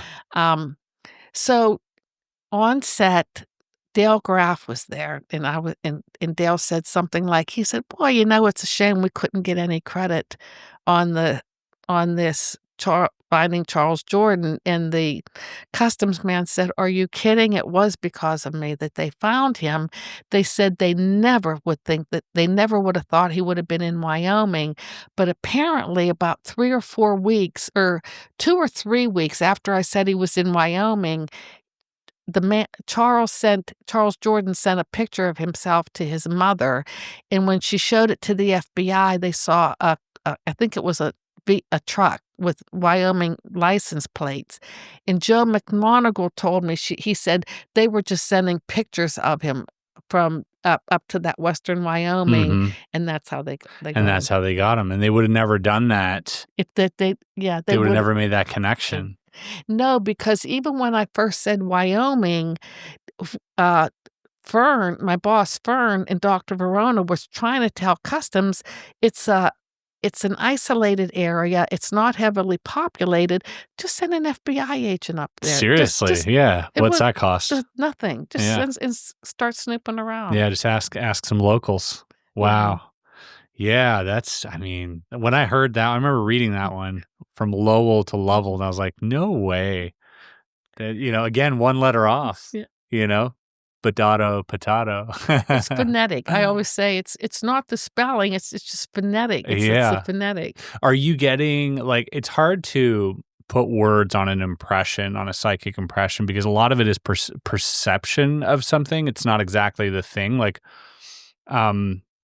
So essentially, even when I was starting to learn remote viewing, they were like, I'm like, because remote viewing is it's not the correct name for what you're doing, because you're not viewing something. By putting that out there, people think, you're going into the eyes of the person. And it's not that. It's you're being given different sensory information. And it is like seeing something when you picture something in your mind, but it's also very different. So when you're getting Lovell or Lowell, is that like in your mind? Is that an auditory sound, or is it or is it just a feeling, or is it you're just letting your hands do the work? I just let my hands do the work, Yeah. and it comes out, and that's what I see. And that's always how it's been for you. That's what's worked. Yes, Yeah. but I do know what you mean. In remote viewing, people think that the third eye. People think that you see it. Yeah, you that you're see there it, or something. and it's not. When I do regular remote viewing sites, you get feelings, like you can get cold, you get a feeling, and you're relying on other you're doing, even when I do a psychic reading, it's an energy comes in and you're just picking out this information to report it. And sometimes the third eye will open and it helps you out, but a lot of times the third eye doesn't help me out at all. But when I talk to people, like when I talk to analysts or other people, they always say, oh, you can, you see this third eye, but it's not always open. Mm-hmm, mm-hmm. Yeah, it's strange how it all works, and we're still trying to figure that out. And back to Edwin May doing Dr. May doing these this study on psychic ability. I had asked him too. I was like, is it a frequency? And he's like, no, we tested that too. He's like, we put them in a submarine and, had them remote view, and arguably they had better sessions, down where there was no frequency, because they were more calm, I guess, and less interference. So yeah, we're still mystified on what exactly it is, but it's interesting that you say that you're having guides sort of help you with this information. I think that's like a really interesting sort of take on this. Do you interact regularly with these guides, like day-to-day type deal? Not every day, but they're there. I guess they're my guardian angel helpers. We all have helpers. Yeah, you're just sort of more aware of that relationship. Mm-hmm. Yes. That's really interesting. And that's, for me, it's interesting because there's also data here. There's also your sessions that are incredibly, accurate. So that definitely makes me wonder, and makes me look at this in a whole new light, so to speak. Okay, so we're wrapping up your time here at Stargate now. How many sessions roughly would you say you were doing monthly? How many would one, not sessions, but how many targets would you do monthly? Was it like one, and every day for 8 hours you're doing the same target? Or No, we could only work maybe 1 hour a day. Mhm. If I worked operationally, I was probably working 1 hour a day. Because you'd be spent. Oh yeah, you can't. In fact, after the level Wyoming, I just couldn't work for a while. I said I can't work anymore. Just something like in my brain went, it must have blew a fuse or Really? something. Whoa. Because I just couldn't work. I said I can't do anything. So my boss said, well, we'll give you 3 or 4 days off. I mean, I still have to go to work, and and I said, no, I think it's going to take longer than 3 or 4 days. And it took me a while before I could go back and work. And we were under human use, so they couldn't force me. That's right. We were under human use, so they couldn't force me to work. Yeah. I've also felt that sort of quote unquote psychic fatigue by doing the remote viewing sessions. Yeah, and it's exhausting. I would invite anyone, if you're interested in doing remote viewings. We, by the way, run a weekly remote viewing. We have a weekly target that we do in our Discord for our interns, we call them, but the members here on the channel. And they're able to do that with one of the operatives that we have there, we call him. And he runs this weekly thing. And I've done a lot of these sessions, and I'll tell you, after you do 2 sessions, oh, it's exhausting. You're just like, I just want to relax now. Like there's something about it that I don't even know what it is, because it's not like you're fatigued. Like it's kind of like after you're done reading a book, like after you've read a few chapters, like I just need to put this away. I can't read anymore. And that's kind of what that's like too. Yeah. Oh yeah. Then even when I teach remote viewing classes, I'll do maybe 1 or 2 targets a night, but I can't, but I will give them during the week. I'll give them something to do, and I keep telling them, be careful. You don't want to go into burnout. And I've been on burnout. I've been in burnout. Where you just done too many targets, too demanding? Just too, it was the hostages I was overloaded on that. Emotionally? Yeah, every way. Emotionally, remote viewing wise. Were you ever, because like, I've read, Joe's books, and I've even read, Ed Dame's books, and it seemed to be a heaviness about a lot of these targets. Did that ever affect you? Oh, sure. Oh, sure. It's like the conditions of the hostages and that type of thing? Sure, absolutely. Yeah. The heaviness. It was depressing. Yeah. And that's because you were perceiving their fear or their hopelessness. It's just it's just depressing. Yeah, and you got to live in that. You have to work through it. Yeah, you have to work through it. That must be really tough to. It was tough. To want to go into work and do that.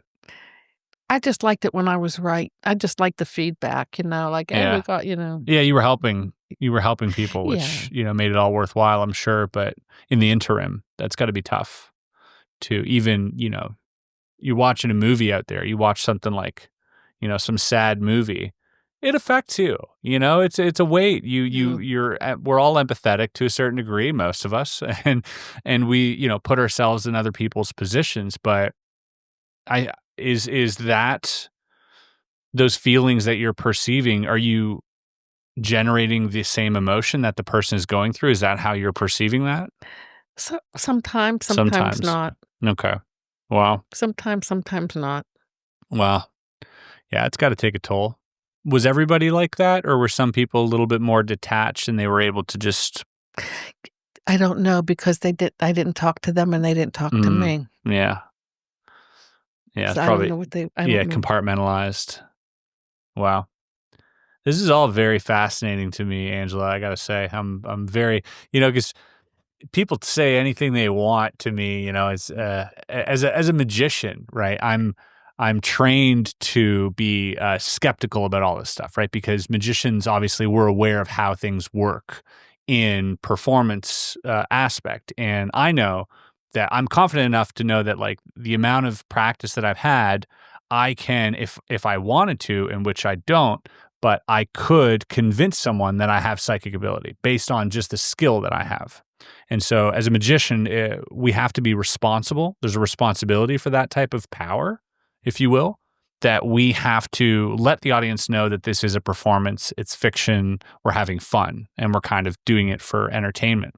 But in that, we start understanding methods, and we start understanding how things work. And naturally, that makes us a little more skeptical than everyone else. But it wasn't until I tried it myself that I fully understood that, wait a second, there's something here. I might not be really good at this, but I had results that showed me I don't have to be amazing at it to understand there's something here. And if anyone out there has a little bit more ability than I do, I mean, that's going to be very useful to someone. That was very easy for me to understand. So, I'd urge anyone listening, if there is a seed of doubt in your mind about, the testimony that Angela has given here, or any of the other remote viewing stuff that I've mentioned in the past, if there's any doubt, try for yourself. Have some fun with it, set up a target. Is that something you would recommend? Oh, sure. Yes, it doesn't go against religion. It doesn't go against belief system. If you're curious and you want to try it, you can. It's a technique. Absolutely. I would recommend that. Do you have synesthesia? Yes. You do? Oh, yeah. Because this is interesting, because that was one of the things they found out later on, that the psychics that they had worked with at Stargate were mostly synesthetes. Mm-hmm. They all had some form of synesthesia, which is like perceiving color as a sound, or, your senses sort of get mixed up in that way. Different amalgamation of all that. But what is your synesthesia like? Colors. I see colors around people. You see colors around people? Mm-hmm. Auras. Really? Do you see mine? I think. What color do you like better, blue or green? They kind of mean the same thing. Oh, I haven't thought of it. I guess blue. Okay, yeah. A balance. Yeah, blue and green mean pretty much the same, but it's balance. You're a good mediator. You're probably a good researcher. You can dissect information. You can deal with a lot of information at one time and just break it down. You can deal with a lot of information and break it down into simplicity. You're probably a good writer. Are you a good writer? I am. Yeah. I like to think so. You're a good writer. People that have blue, they look at the world like they look at humanity. They look at the whole picture. More so than the green person may. So the blue people sort of they get the whole picture. They see the whole picture. They can solve problems. They can solve big problems. They get the big picture. But yeah, blue. And do you exercise? People blue like to exercise. Yeah, I like to exercise. You like to feel the wind. Yeah. You're blue. Yeah, sorry, blue and green. I get a little bit confused on. Yeah, very cool. Wow, and so that's a way, that's one of the things that Dr. May found was a indicator of high sort of psychic ability. One of many indicators, but one that really stood out was having synesthesia, being able to perceive these different senses in this way. Like almost like the brain of people who have synesthesia is like wired a little differently to absorb information. I guess I'm just kind of curious on what that might be like, but it's probably hard to put into words, I'm sure. Well, sometimes when you can identify, when you see a color around a person, that gives me a lot of information, and they become very predictable to me. Oh yeah, they become very predictable, and in how you would handle, how you would treat a person with the different. It just gives me information. Yeah, it's like some type of character type. Yeah, like you're already given some information, so you're like, okay. It's probably going to be an uphill battle with this person, and that type of like deal. If I want, Okay. All right. Now I'd like to get into some of the more fringe stuff. Okay. This is I've been waiting for this. Okay. Obviously I'm into the extraterrestrial stuff, into UFOs. Were you ever given a target that had to do with any of that? Yeah, I think Ed May with his Mars targets. Yeah, okay. But I always knew they were his Mars targets because he would lead you. But I've had 2 UFO sightings, and that I had and I've also had a few minutes with an ET. So I've seen. Can you talk us through? Let's start with the sightings. Well, I was about 12 or 13 years old. I was in Pennsylvania, and there were a group of us. We were young kids, and we just got done playing baseball. And it was that time between dusk, right whenever it would get dark. So we had to quit playing, and we were walking across the baseball field, and you heard this swoosh, swoosh, swoosh, swoosh, and the UFO just went right over our heads. And it was green, it was round, and we screamed. The grown-ups came out and saw it. So that was a UFO sighting. How big was this? It was big. I mean, what was it made of? Like, was it a light? It was light. It was just green. It was just light. And how low do you think it would have been? It was over our heads. Just over your heads? Mm-hmm. And the size of what? What would you compare it to? Oh, it was big. Like big like a house or big like a car? Big like a car. Okay. It was big. And it was just glowing green. Mm-hmm. Like a sphere? Like a sphere. Whoa. So that was the first one. Then in 2010, when I retired from the government, not long after that, I saw another UFO, and it was big too. I felt like it was just hovering, and it was white, and it was a sphere too. But then there was one time I felt like I went through a portal, and I think it was one of the ones, the grays. Are they the ones with the black eyes? Yeah. White.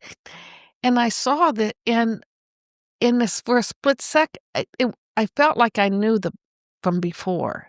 Because when I looked at him and I felt it was male energy, I said, "Hey, how you doing? Long time no see."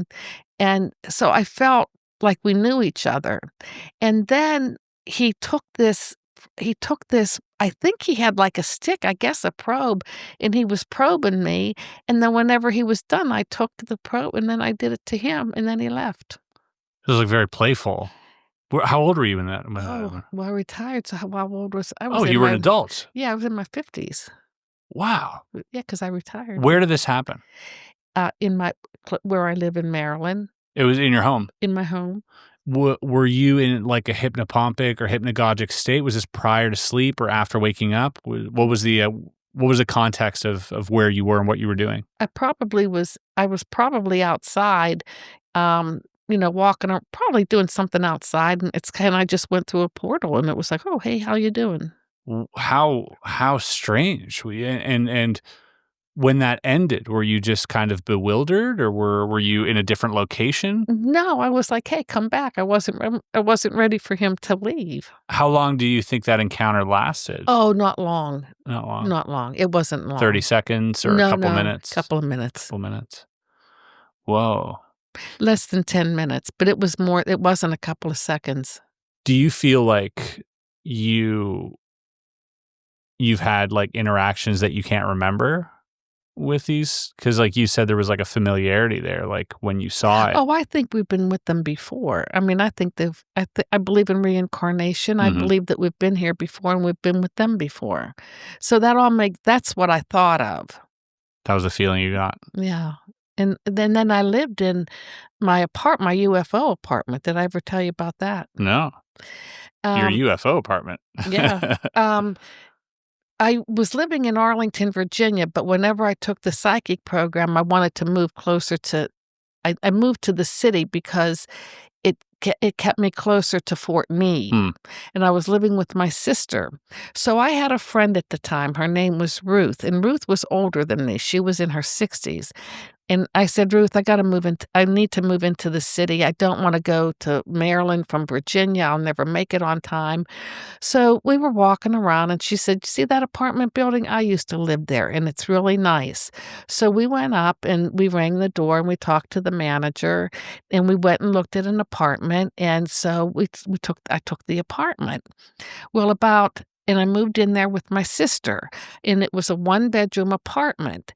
Now, about a year and a half, 2 years later, the apartment manager said that our neighbors were moving out, that we could have that apartment, which was 2 bedrooms, and he'd keep the rent low. So we took it. So I told Ruth, I said, Ruth, now I'm in, I think, 203 instead of 202. She said, oh, my goodness, that was the apartment that I used to live in. So that apartment, I got a call one time from who was Whitley? Was it Whitley Strieber? Whitley Strieber? Strieber. He did communion. Yep. He was in D.C. one time, and a congressional man wanted to meet with him, but they didn't have time because Whitley had to catch an airplane back to New York, so they met in my apartment. So Whitley came to my apartment, and then, sooner or later, some people would come to everybody that came to my apartment, they talked about, I see UFO. I'm like, I see UFOs. And I said, well, how do you see them? And they said, well, you can see them. And so all these people would come in with these UFO stories. So finally, one night, Ruth, my friend Ruth, she was ringing the door and she said, I want to come up. I have 2 of my friends with us. We want to see the apartment because she used to live there and her friends used to. So they came up and Ruth said, oh, and, she went in 1 bedroom and said, this was my baby's room. And there was one woman there, Madeline. And Madeline said, Ruth, do you remember what happened in this apartment? And Ruth said, no. And Madeline said, Madeline worked for a man named Adamski. He was an Egyptian researcher. George Adamski? Mm-hmm. She worked for him. No way. And the very first UFO film was filmed in that apartment. Whoa. The synchronicity. That's incredible. Yeah. Whoa, what a mind-blowing experience that must have been. And I was like, no wonder everybody that comes through here. It's like a magnet. It was, yes, it was, and the apartment was 203, which was a 5, and anything that deals with a 5 numerology deals with UFOs. And everything that, if you go into any structure that is a 5, it's very different. When you walked into my apartment, if you went into any other apartment in that building, everything was on the right. When you walked into that one, everything was on the left. It was different. And you look at the Pentagon, it's 5 sides. So, yeah. But if anything with and I noticed that, even when people live if they give me their address, they're in a 5, I say a lot of adventure comes through, a lot of travel, adventure. Yeah. Yeah, George Adamski's an interesting guy. You know, he was like the original Orthon sort of contactee back in the 50s, and, you know, spawned, I think, a whole, you know, swell of interest around this. You know, I think he was the first. Was he the first, or was it Dan Fry, or it might have been Adamski or Dan Fry in the early 50s that started having contact with these quote unquote space brothers, which, you know, lasted for years afterwards and continues even to this day to be talked about. But very interesting that happened there. And I noticed the people that saw UFOs, their hookup was different. Like, I'm a channelist, you know, so but they were just different. It was just different. There was something different about them. Yeah. Whoa. After a while, I started noticing the people coming in UFOs, and there was something very different about them. Yeah, that's a really interesting thing. Wow. Interesting. Okay. Wow. Something to look into. Do you still regularly do sessions?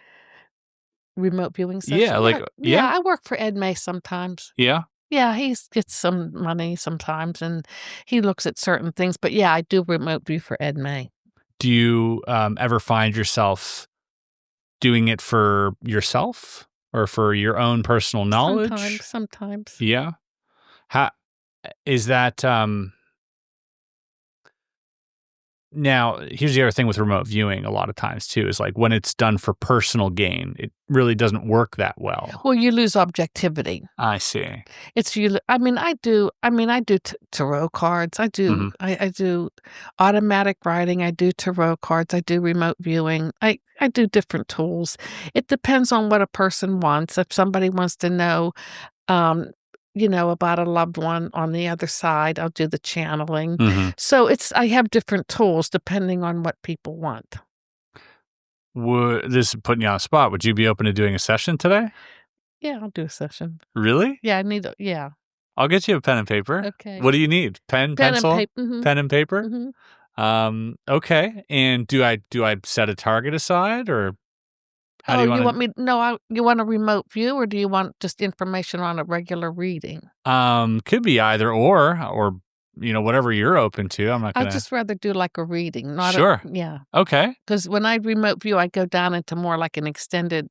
So if I can just, you know, just get information like a. Okay. I'll get you. Want to do one right now? Yeah. Exciting. Okay. I'll be right back.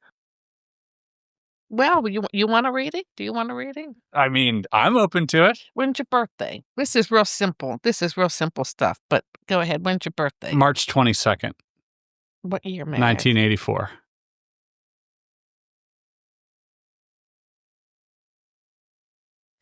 Oh, okay. You were born into this life. You're a communicator.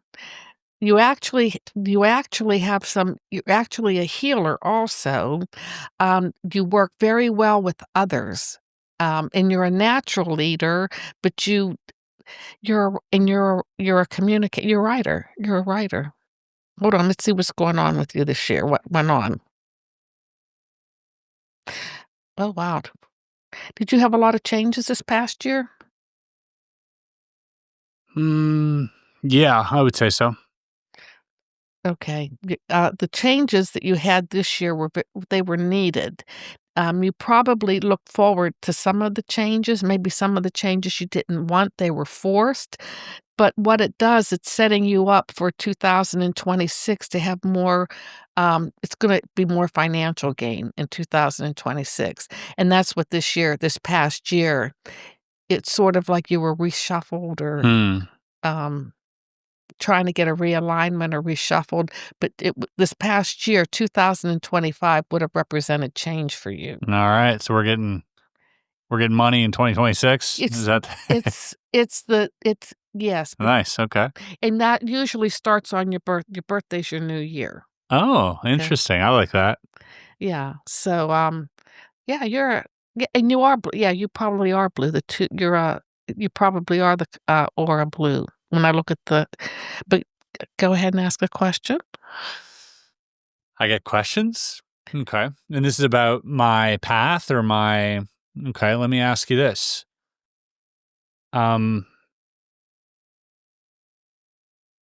What's the purpose of this? What I'm doing now? Okay. There goes channeling. Okay. Oh, to bring awareness. To bring awareness to people, to open people's eyes, to help people evolve, and to bring truth to people. They said truth is truth, light is light, truth remains truth, and light remains light.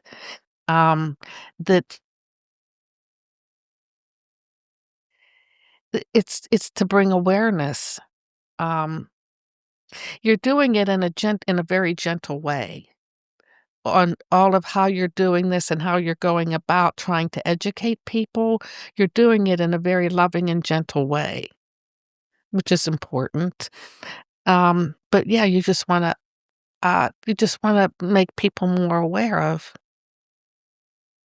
you're a communicator. You're a communicator. But you're also a healer too. So in a way, through all of this work, you're going to help heal people too. Wow.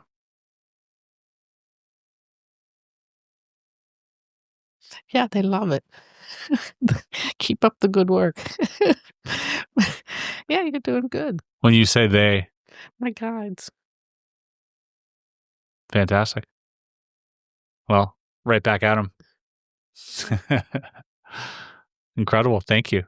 Thank you for that. Wow. Did not expect that today. That's it's lovely to hear that that I'm on some sort of right path, as someone who is responsible for, like it or not, an audience, and I in my own silly little way am shaping and influencing people's minds. And I know that, and I'm aware of that, and that's a big responsibility to harbor, without getting without getting in my own way, like my ego and stuff, right? So I've always sort of revered the position I'm in, knowing that there are people out there that will, hang on every word or believe everything I say. And that's, to me, that's a lot of responsibility and so I'm always trying to keep this, openness to everything, and that's, I guess, been the goal here, is to, let people know and hopefully help the conversation thrive, through these conversations that we're having and ones like this, letting people's minds make up their own reality, so to speak. Thank you for that, Angela. Oh, you're welcome. It's very kind of you. And thank you to your guides. Shout out to the guides.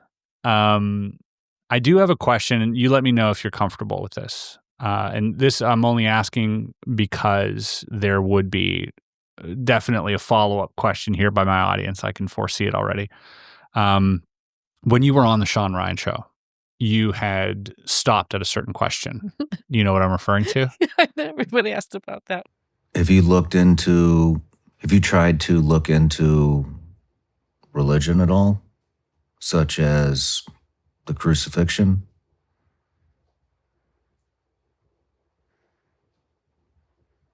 you have? Do you not want to talk about that?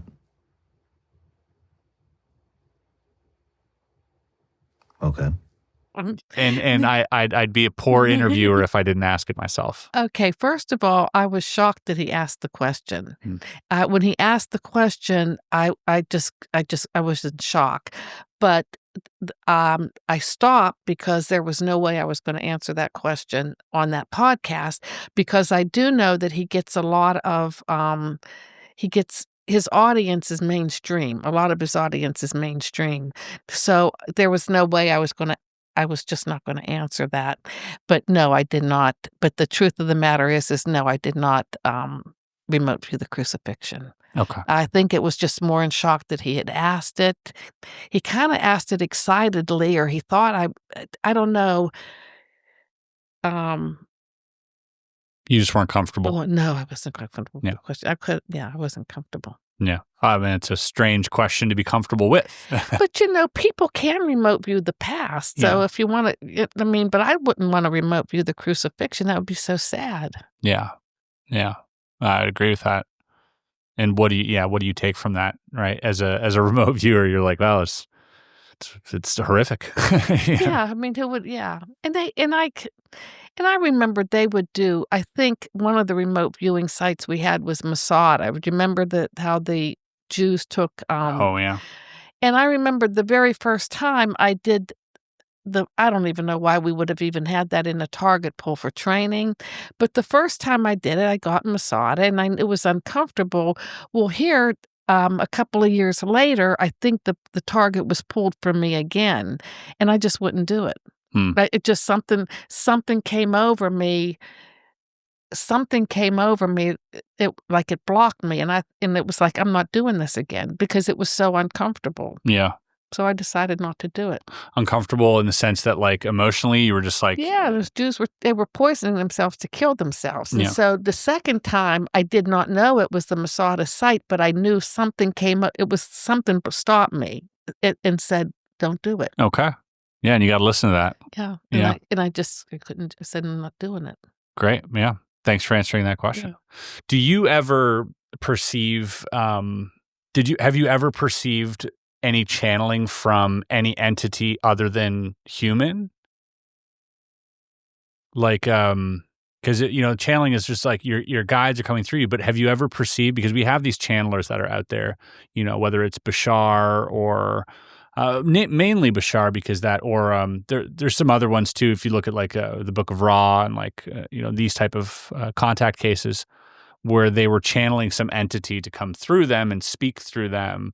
Has that ever happened to you during these channelings? You mean like the entity coming through me? Yeah. No, that's trans-channeling, and I don't do that. You don't do that by choice or just... It just never happens. Never happens. Yeah. My forte is automatic writing.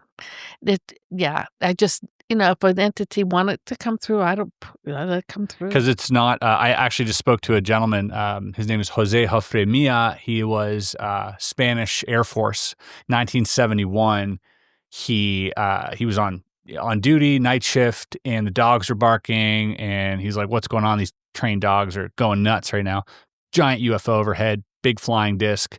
It takes off. They run to the guardhouse. They get the other guys. And then they hear the dogs barking. They go outside, and there's this tall, luminous being standing there. They start opening fire on it because they're like army guys.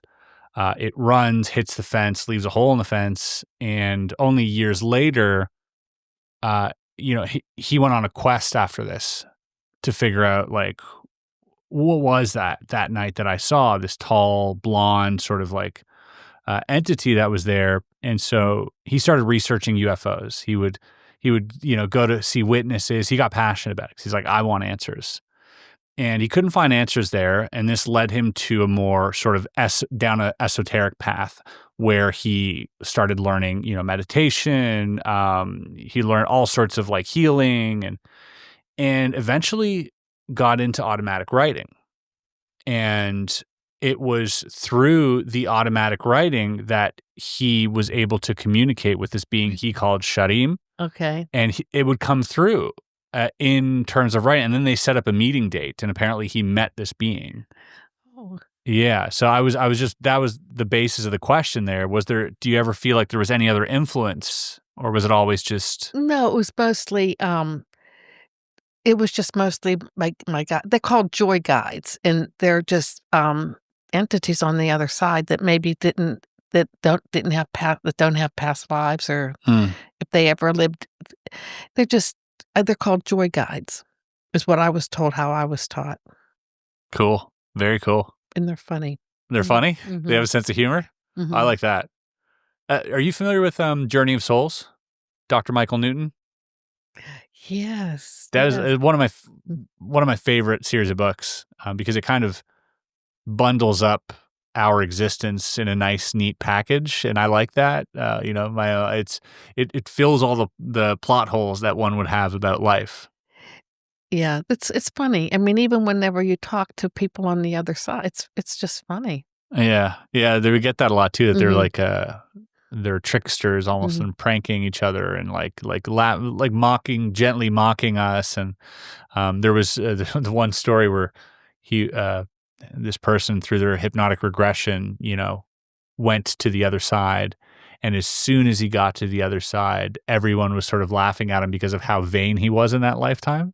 And he's like, oh gosh. And like, I was kind of vain. And that it's nice for me to hear that they would have a sense of humor, I suppose. Okay. Would you like to answer some questions? Sure. I have an audience. Okay. I have my audience ready and waiting. Okay. I'm going to go turn on this camera back here and we'll get into these. Okay. Okay.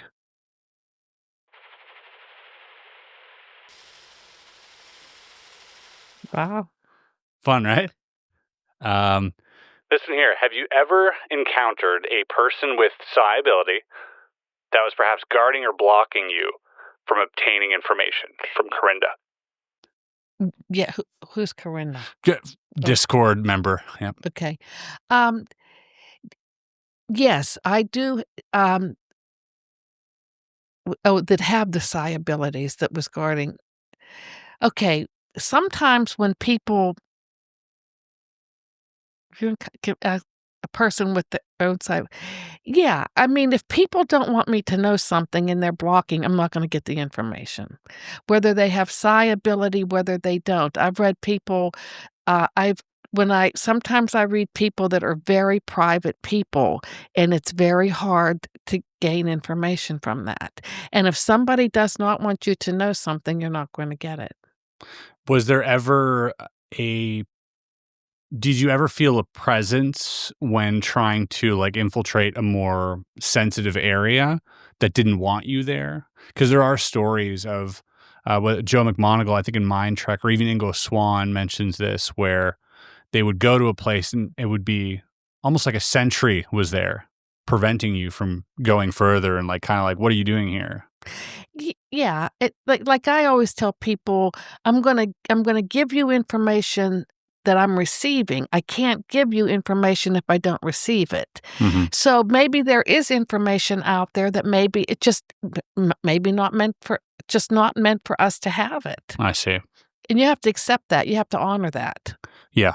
If you're not meant to have it, you're not going to get it. And if somebody's blocking or they don't want you to, you're not going to get the information. There was actually something that I wanted to talk about. We touched on it earlier before the podcast, but meeting your Russian counterparts. You were sent or summoned to Russia, I suppose, or invited. When the Cold War ended in 1991, the Soviet Union no longer existed, and so Dr. May, he was on contract by our government. He says, I'm going over to Russia. He said, this is the most open the country's ever going to be. He said, I want to find out. We had an idea who the scientists were.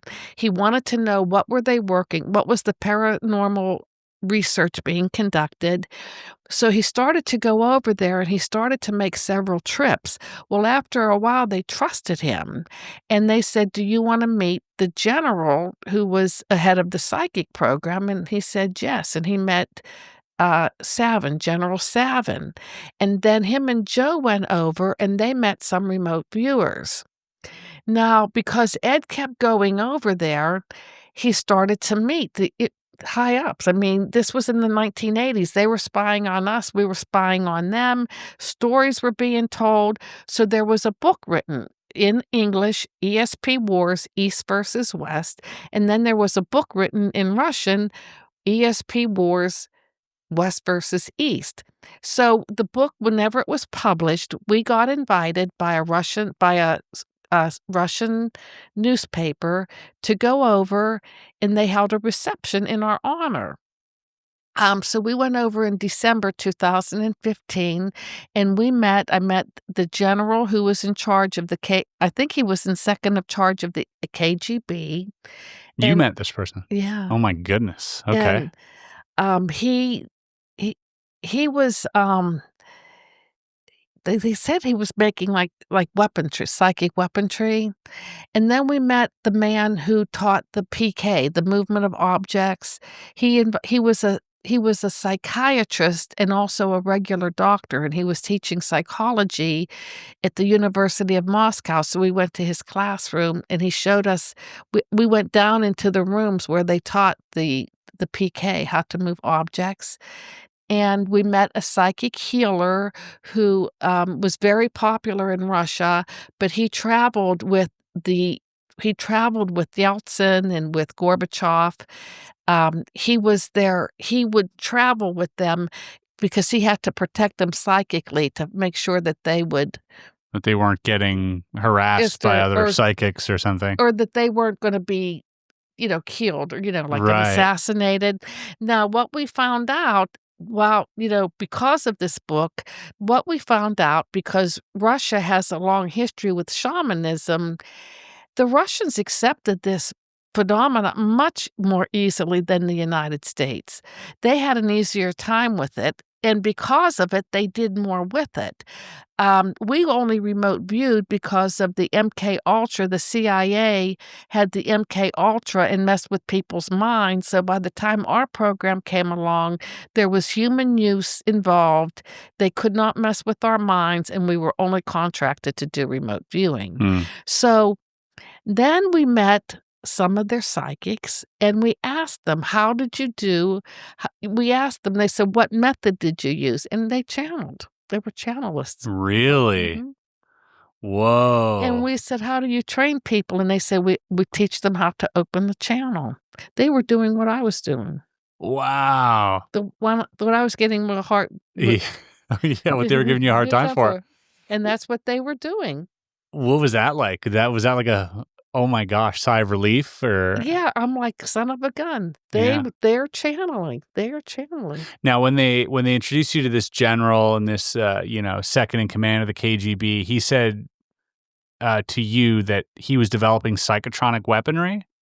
I think Ed found that out. Before we went over. Not something he would share publicly. Not something he probably shared with you. He didn't share it with me, Yeah. but Ed had that history with him. Right. Because that is something that whether it's the Russia or the Chinese or the Americans, it's probably the number one, on their agenda is like, how do we weaponize this, if you're looking at the military. And then did he demonstrate anything, this other person showing you the PK stuff? Yeah, they were trying to work with me. They ran me through the tests. Through the PK stuff? Mm-hmm. What was the test like? Well, you had to stand back and you stood back and you tried to move something, but then they could more or less gauge it. Somehow I was hooked up to stuff. So they could, I didn't move anything. I'm not PK oriented. I've tried it before. But I just wanted to try it and see how they taught it. But I didn't move anything, but they gauge it, I guess, or whatever. Yeah, they got instruments that can tell you if you're affecting the object or whatever. Mm-hmm. That's interesting. There's a lot of a friend of mine who obviously Jesse Michaels. He had interviewed Dan Sherman recently, and he was hired, I think, by the NSA to sort of look into like these type of oscilloscopes and affect the frequency in here. And so, even though non-physical, still almost telekinetic, right? Mm-hmm. Interesting. Or psychokinetic, I would say. Okay, cool. I'm glad we talked about that. That's super interesting. Meeting the Russian equivalent of. Oh, we want to do it. Ed Mayer and I are trying to do a documentary because we want to show. We want to show like what they did, what we did, And so now we're just trying to we have a producer. We're just trying to get some funding up so we can do a documentary. Well, I wish you nothing but the best. I mean, that would be really interesting. I'd love to see the dichotomy or maybe even the comparisons of both the methodries there and like, did anything get leaked on purpose? Was there, I mean, that was a crazy time to be alive when information was, being disseminated between the two countries. You never knew what was real and what wasn't. I'm sure a lot of people even thought that, the psychic stuff was just a bunch of hubbub that the Russians were creating in order to throw us off the scent, and not, ruled out, I'm sure, by a lot of people. Okay. Well, this is interesting. Always good questions. Okay.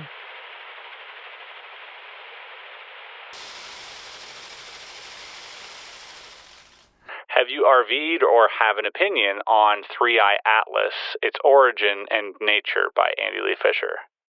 Are you aware of this giant asteroid that's like... Oh, yeah, it's supposed to be coming or something? Yeah, some people are saying it's a big alien ship. Other people are saying it's an asteroid. I have not remote viewed it. I'm very interested in it, and I may go remote view it, but I'm very, very interested. I hope it is something exciting. I certainly hope it's something exciting. Yeah, but no, I have not remote viewed it. Could you keep me in touch if you do? Yes, I will. I will go home and do it, and I will email you my results. Absolutely, I will. That would be amazing. We'll if we can do that within the next week or so, I can probably attach that to this segment here. Okay. And people can see the result. That would be very exciting. Cool. All right.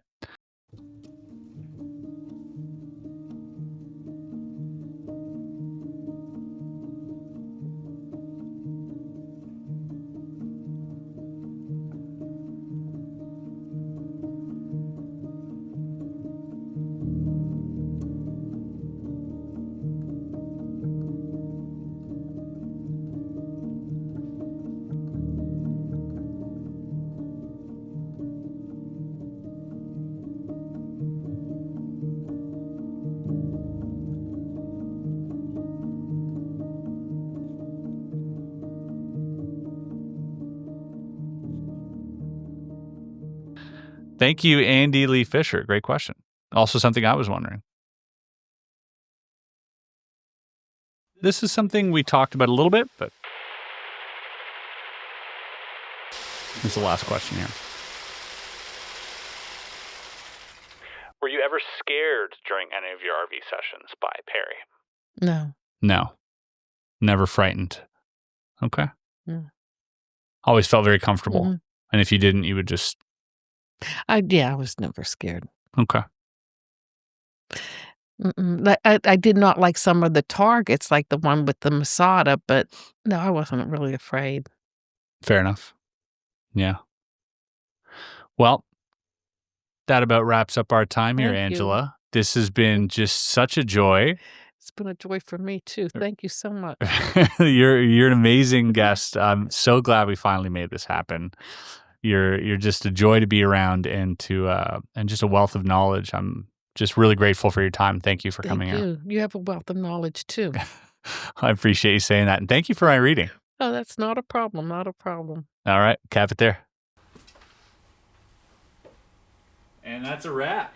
I want to tell you about I have stories to tell you about my guys whenever you're talking about them being negative or whatever. Yeah. I got a good story for you. And I have a Uri Geller story for you, too. Oh, my God. Do you want to talk about it on the pod? Yeah, let's do the... Okay, let's get back into it.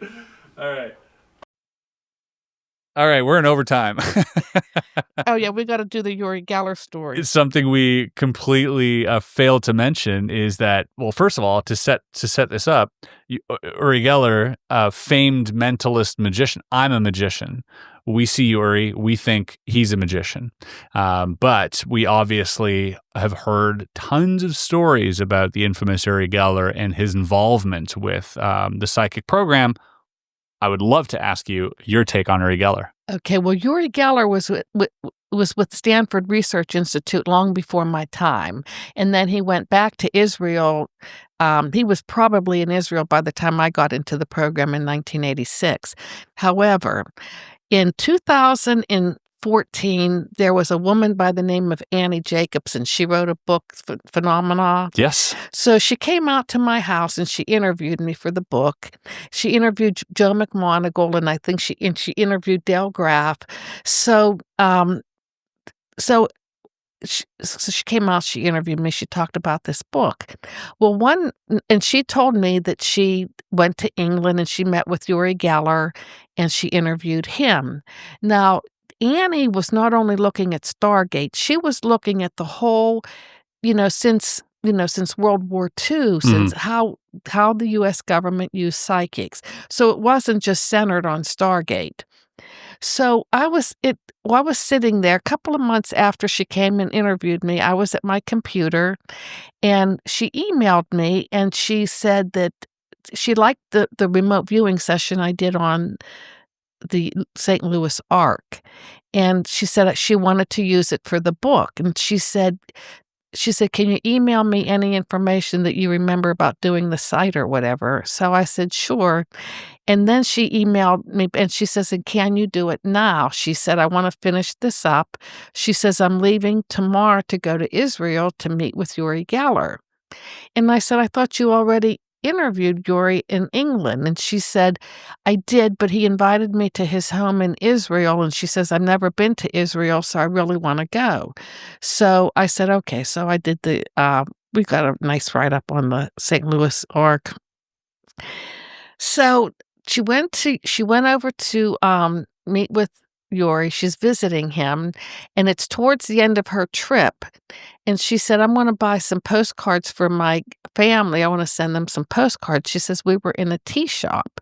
And so the owner of the tea shop said, there's a shelf. He goes, my postcards are on that top shelf up there. So Uri went and got a postcard, and whenever he picked it up, it was of the St. Louis Ark. Oh, cool. So anyway, I think it freaked her out. Yeah, I think she was like, oh my goodness, her and I were just talking about that. So anyway, he signed the card for me, and wow. I have it. How cool. I forgot to bring it. I should have brought it. That's okay. Some strange psychic overlay there. Yeah. And that's something that happens a lot. Not necessarily these synchronicities, which also happen a lot, but this psychic overlay. Maybe while we're here, we could just touch on that real quick. Can you describe what that might be? What that is, the psychic overlay that psychics might experience while doing this remote viewing? Okay, for instance, if you're given a target and someone else is given a different target, how you might be able to pick up on sure. their target or... sure. It's just energy. Yeah. It's just energy. Like if somebody wants to come to me and they want to talk to their deceased mother, well, I'm picking up the deceased aunt. You're getting what you're going to get what you get. Okay. And they'll say, well, I don't want to talk to my aunt. I want to talk to my mother. I'm like, well, just be thankful that somebody's there that will talk to you. But I don't, that happens. Happens. It happens also with like high entropic sort of events as well, right? Like if you're targeting something mundane, but next to that target is a nuclear facility. You're going to we had two targets when I worked for, there were two training targets. One was the National Security Agency's building, NSA. NSA does signals. So you get that building and it's a high, you're getting energy there. And right beside the building is Edgar Allan Poe's grave, okay? So if a remote viewer was given Edgar Allan Poe's grave, they're not going to go to the grave. They're going right to the NSA building. Wow, yeah. Yeah. Has that happened with you? Yes. You're going to where the signal is the loudest. That's where you're going. Now, more people that weren't even psychic will come to me, and a lot of people had premonitions of 9/11. Wow. That signal must have been pretty strong because a lot of people that don't even consider themselves, I had a dream that 9/11 was going to happen. I had a feeling 9/11. So it's the signal must have been that strong. There's also the random event generator. Do you hear about this? I think, but please go ahead. Yeah, it was like a basically plays out ones and zeros on these servers pretty evenly, pretty randomly. And sometimes they'll have deviations that are like higher than the standard deviation. So they'll have spikes in ones or spikes in zeros. And the biggest spike they've ever had was on 9/11. The biggest spike they've ever had since doing this was on 9/11. So I think that, as well is like that's a metric. Mhm. You can actually measure that, okay, we don't know what's about to happen, but something big is going to happen. And it did, yeah. Okay. All right. That's it for overtime. Okay. Thank you, Angela.